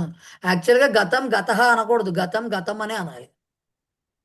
అదే గతం గడిచినది గడిచిపోయింది అని చెప్పే ఉద్దేశంలో చెప్పేటప్పుడు గతః అనకూడదు, అది మనకు వచ్చేసింది. కానీ గతం గతం అనే అనాలి. యాక్చువల్గా గతం వచ్చినప్పుడు మళ్ళీ గతమే చెప్పాలి, కానీ గతః చెప్పకూడదు. మనకి మాటలు రావడంలో అలా వచ్చేసింది. గతం అంటే ఏంటి? వెళ్ళిపోయినది అని అర్థం కదా. సో అయిపోయింది ఏదో అయిపోయింది, 2 సార్లు మనం అక్కడ కూడా వాడుతున్నాం, అయిపోయింది ఏదో అయిపోయింది అని. అంతే, ప్రత్యయమే గతం గతం అనాలి. యాక్చువల్ గా అయితే మన గతం గత అనడం అలవాటు అయిపోయింది. అది ఏదో కాంటెక్స్ట్ నుంచి వచ్చి ఉంటుంది, అది మనం బాగా అడాప్ట్ చేసేసుకున్నాం అంతే. రైట్, ధన్యవాదాలు. ఈసారి చెప్పుకునే సంధి చాలా చాలా ఈజీ సంధి అండి, పూర్వ రూప సంధి. ఇప్పుడు మీరు చాలా శ్లోకాల్లో ఇప్పుడు మీరు చూస్తే ఇలా ఎస్ సింబల్ ఒకటి కనిపిస్తూ ఉంటుంది మనకి, రైట్? ఆ ఎస్ సింబల్ ఏమిటి అనే డౌట్ వస్తుంది. దాన్ని అవగ్రహ అంటారు. ఓకే, అవగ్రహ అనే పేరుతో అది అకారాన్ని రిప్రజెంట్ చేస్తూ ఉంటుంది. సో ఆ అవగ్రహ తోటి వస్తుంది పూర్వరూప సంధి. ప్రస్తుతానికి ఇంతే చెప్పుకోవచ్చు మనము. సో అవగ్రహ తోటి వస్తుంది పూర్వరూప సంధి. అసలు పూర్వ రూప సంధి అంటే అర్థం ఏమిటి? ఇప్పుడు గుణసంధి అంటే ఏమొస్తాయి చెప్పుకున్నాం, వృద్ధి సంధి అంటే ఏం, అన్ని చెప్పుకుంటున్నాం దానికి మీనింగ్. సో పూర్వ రూపము అంటే పూర్వం ఎలా ఉందో ఇప్పుడు కూడా అలాగే ఉంటుంది రూపం. అంటే అర్థం ఏమిటి అంటే పూర్వం ఎలా ఉందంటే పూర్వ పదము యొక్క రూపం ఎలా ఉందో ప్రొనౌన్సియేషన్ ఉచ్చారణలో అలాగే ఉంటుంది సంధి జరిగాక కూడా అని చెప్పటం. అయితే దీనికి కండిషన్స్ ఏంటి అంటే వెరీ సింపుల్ కండిషన్స్, ఏవి పెద్ద పెద్ద కండిషన్స్ ఏమీ లేవు. పూర్వపదములో ఏకారం గాని ఓకారం గాని ఉంటుంది అంతే. పూర్వపదం ఎండింగ్ లో ఏ ఆర్ ఓకారం ఉంటుంది. ఉత్తర పదం అకారంతో స్టార్ట్ అవుతుంది అంతే. ఉత్తర పదము అకారంతోనే స్టార్ట్ అవుతుంది. హ్రస్వ అకారం, అది కూడా దీర్ఘం కాదు, హ్రస్వ అకారంతోనే స్టార్ట్ అవుతుంది ఉత్తర పదము. పూర్వ పదములో ఎండింగ్ లో ఏ ఆర్ ఓ ఈ రెండిట్లో ఏదో ఒకటే ఉంటుంది. ఉన్నప్పుడు ఏమవుతుంది, మీరు ఆ సంధి జరిగిన తర్వాత యాక్చువల్గా అయితే అవగ్రహ పెట్టి రాస్తాము, పలకడం ఒకే రకంగా. అంటే ఇప్పుడు ఏ ఏ అన్నారు కదా, చెప్దాము. కే అని అన్నాము. కే అంటే కే అపి, రెండు పదాలు. అపి అనేది అకారంతో స్టార్ట్ అవుతుంది ఉత్తర పదం. కేలో ఏకారంతో ఎండ్ అవుతుంది. ఈ రెండింటిని కలిపి రాసినప్పుడు కే అపిని కేపి అనేస్తాం. అకారం పలకం. పూర్వరూపంతో ఆ అకారాంతి కూడా మిక్స్ అయిపోయి కేపి అనేస్తాం. కానీ మనం రాసేటప్పుడు జస్ట్ రైటింగ్ రిప్రజెంటేషన్ మాత్రం కేకి పీకి అకారం రాయము, దానికి బదులుగా అవగ్రహలాగా, అవగ్రహం అంటే ఎస్ లాంటి సింబల్ రాసి కలిపి గీస్తాం గీత. కానీ ప్రొనౌన్సియేషన్ కేపి అని ఉంటుంది. అకారం పలకం. కేపి అంటే పూర్వరూపం ఏదైతే అదే ఉండి ఈ అకారం కాస్త పోయి తర్వాత ఉన్న అక్షరం మిగులుతుంది. కే అత్ర అన్నారనుకోండి, కేత్ర అంటాం. అకారం పలకము. రాసేటప్పుడు మాత్రం ఆ అవగ్రహాన్ని పలకలేము. రాసేటప్పుడు మాత్రం ఏంటంటే ఆ కేకి అకారం తర్వాత ఉన్న మాటకి మధ్యలో ఎస్ సింబల్ అవగ్రహ రాసి మొత్తానికి కలిపి గీత గీస్తాం అంతే. ఏకారం ఓకారంతో పూర్వపదం ఎండ్ అవ్వాలి, అకారంతో ఉత్తర పదం స్టార్ట్ అవ్వాలి. అప్పుడు పూర్వరూపంగా పూర్వ పదంకు ఏ రూపం ఉందో అదే ఉచ్చారణ. పూర్వరూపం అంటే ఇక్కడ ఉచ్చారణ ఇంపార్టెంట్. ఇక్కడ ప్రొనౌన్సియేషన్ అట్లాగే వస్తుంది. ఆ అకారాన్ని ఉచ్చరించము. రాసేటప్పుడు మాత్రము ఆ అకారానికి బదులుగా అవగ్రహలాగా రాసి పక్కన మిగతా ఆ అకారం తర్వాత ఉన్న పదం అంతా కూడా రాస్తాము. ఎగ్జాంపుల్స్ ఇచ్చాడు చూడండి. అక్కడ తేత్ర తేత్ర ఆగచ్చంతి ఇది మన్యే. అదేదో పెద్ద మాట, మనకు తెలియని మాట అనుకోకర్లా. తే అత్ర ఆగచ్చంతి ఇది మన్యే, వారు ఇక్కడికి వస్తున్నారు అని అనుకుంటున్నాను. తే అత్ర కలిసి తేత్ర అని రాసేసాం. అక్కడ పలకడం తేత్ర అనే అంటాం, దానికి ఏం స్పెషల్గా పలకం. తేత్ర అంటాం, అకారం పలకం. ఓకే, కానీ పూర్వపదం పూర్తిగా పలుకుతాం, తేత్ర అంటాం. రాసేటప్పుడు అక్కడ రాసినట్టుగా, పుస్తకంలో రాసినట్టుగా రాస్తాం. గృహేహం, గృహే అహం అస్మి ఇది సహా వదత్. నేను ఇంట్లోనే ఉన్నానని వాడు చెప్పాడు, అది మనకి. గృహే అహం అస్మి, గృహేహం, గృహే అహం. ఆ తీసేసి గృహేహం రాస్తున్నాం. అకారం తర్వాత హం మిగిలింది కాబట్టి అది రాసేస్తున్నాం. అకారానికి బదులుగా అవగ్రహ రాస్తాం, గృహేహం. అలాగే గృహే కేపి న సంతి, ఇంట్లో ఎవ్వరూ లేరు. కే అపి, కేపి, కేపి, కోపి. కోపి అనే మాట విన్నారు కదా, కోపి ఇదివరకు వచ్చింది. కో అపి కోపి అవుతుంది. ఓకే, సో అట్లా. ధీరోపి ధైర్యచ్యుతిం ప్రాప్నోతి కదాచిత్. ధీర అపి ధీరోపి, సారీ, ధీరో అపి, మీకు ధీర అని చెప్పకూడదుగా, ధీరో అపి ధీరోపి అని మాత్రమే అంటాం. ధీరుడు కూడా అప్పుడప్పుడు ధైర్యచ్యుతి అంటే ధైర్యం సడలించుకుంటాడట కొన్ని సందర్భాల్లో. అంటే అధైర్యపడతాడట, ధైర్యము లేకుండా అవుతాడట కొన్ని సందర్భాల్లో. సో ధీరో అపి ధీరోపి, ఆ పలకం అనమాట. ధీరో శబ్దం అలాగే కనపడుతూ ఉంటుంది, ఆ మాత్రం కనపడదు. అలాగే కోపి పరిశ్రమం న ఇచ్చంతి ఏతేషు దినేషు. ఈ రోజుల్లో ఎవడు కూడా కష్టపడడానికి ఇష్టపడట్లేదు. కోపి, కో అపి కోపి అవుతుంది. ఓకే, చాలా చిన్నది ఈ సంధి, పూర్వరూప సంధి చాలా చిన్నది మన సిలబస్లో ఉన్నంత మేరకు. ఓకే, అట్లాగే కొన్ని ఇంకా ఉదాహరణలు. వివేకానందోయం, వివేకానందో అయం. ఏం లేదు, అది ఇచ్చినప్పుడు ఏం చేయాలి, ఆ పూర్వరూపానికి బదులుగా అకారం పెట్టి పక్కన పదం రాయాలి. ఆ ముందర అలాగే ఉంటుంది యాజ్ ఇట్ ఈస్. స్నాతకోపి, రామో వదత్, రామో అవదత్. జలేస్మిన్ సన్నిధిం కురు, చదువుతాం కదా జలేస్మిన్ సన్నిధిం కురు అని చెప్పి, జలే అస్మిన్. అలాగే విషయే నాసక్త, విషయే అనాసక్త. ఓకే, సుందరేంబరే, సుందరే అంబరే. అవి అవగ్రహ తీసి అకారం పెట్టుకోవాలి విడదీసేటప్పుడు. అలాగే అంతేపి, అంతే అపి. అల్పే అవసరే, అల్పే అవసరే, అల్పే అవసరే, చిన్న సందర్భంలో అల్పే అవసరే. ఇలాగే ఉంది. అంతకుమించి అక్కడ ఏమీ లేదు. బేసిక్గా సంధి పూర్వ రూప సంధి అంటే పూర్వ పదములో ఓకారం కానీ ఏకారం కానీ ఉంటాయి. ఉత్తర పదంలో హ్రస్వ అకారం మాత్రమే ఉంటుంది.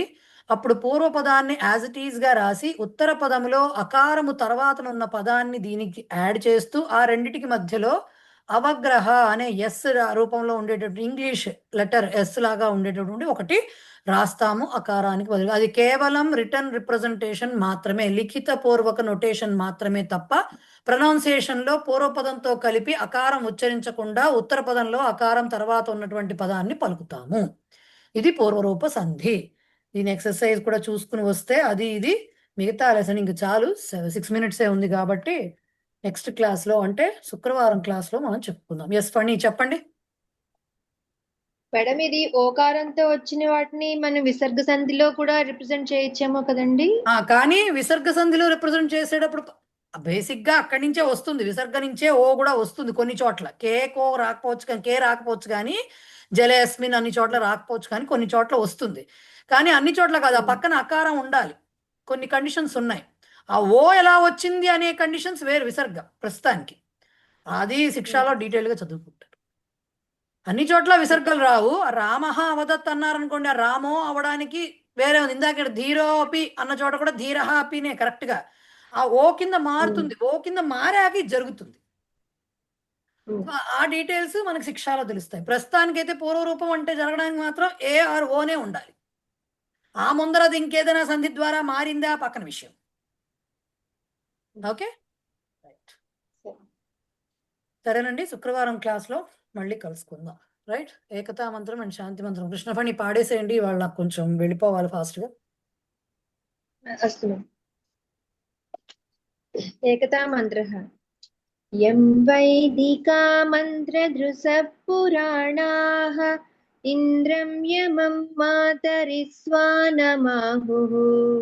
వేదాంతినో నిర్వచనీయమేకం యం బ్రహ్మ శబ్దేన వినిర్దిశంతి సైవాయమీశం శివ ఇత్యవోచన్ యం వైష్ణవా విష్ణురితి స్తువంతి బుద్ధస్తదార్హన్నితి బౌద్ధ జైనాః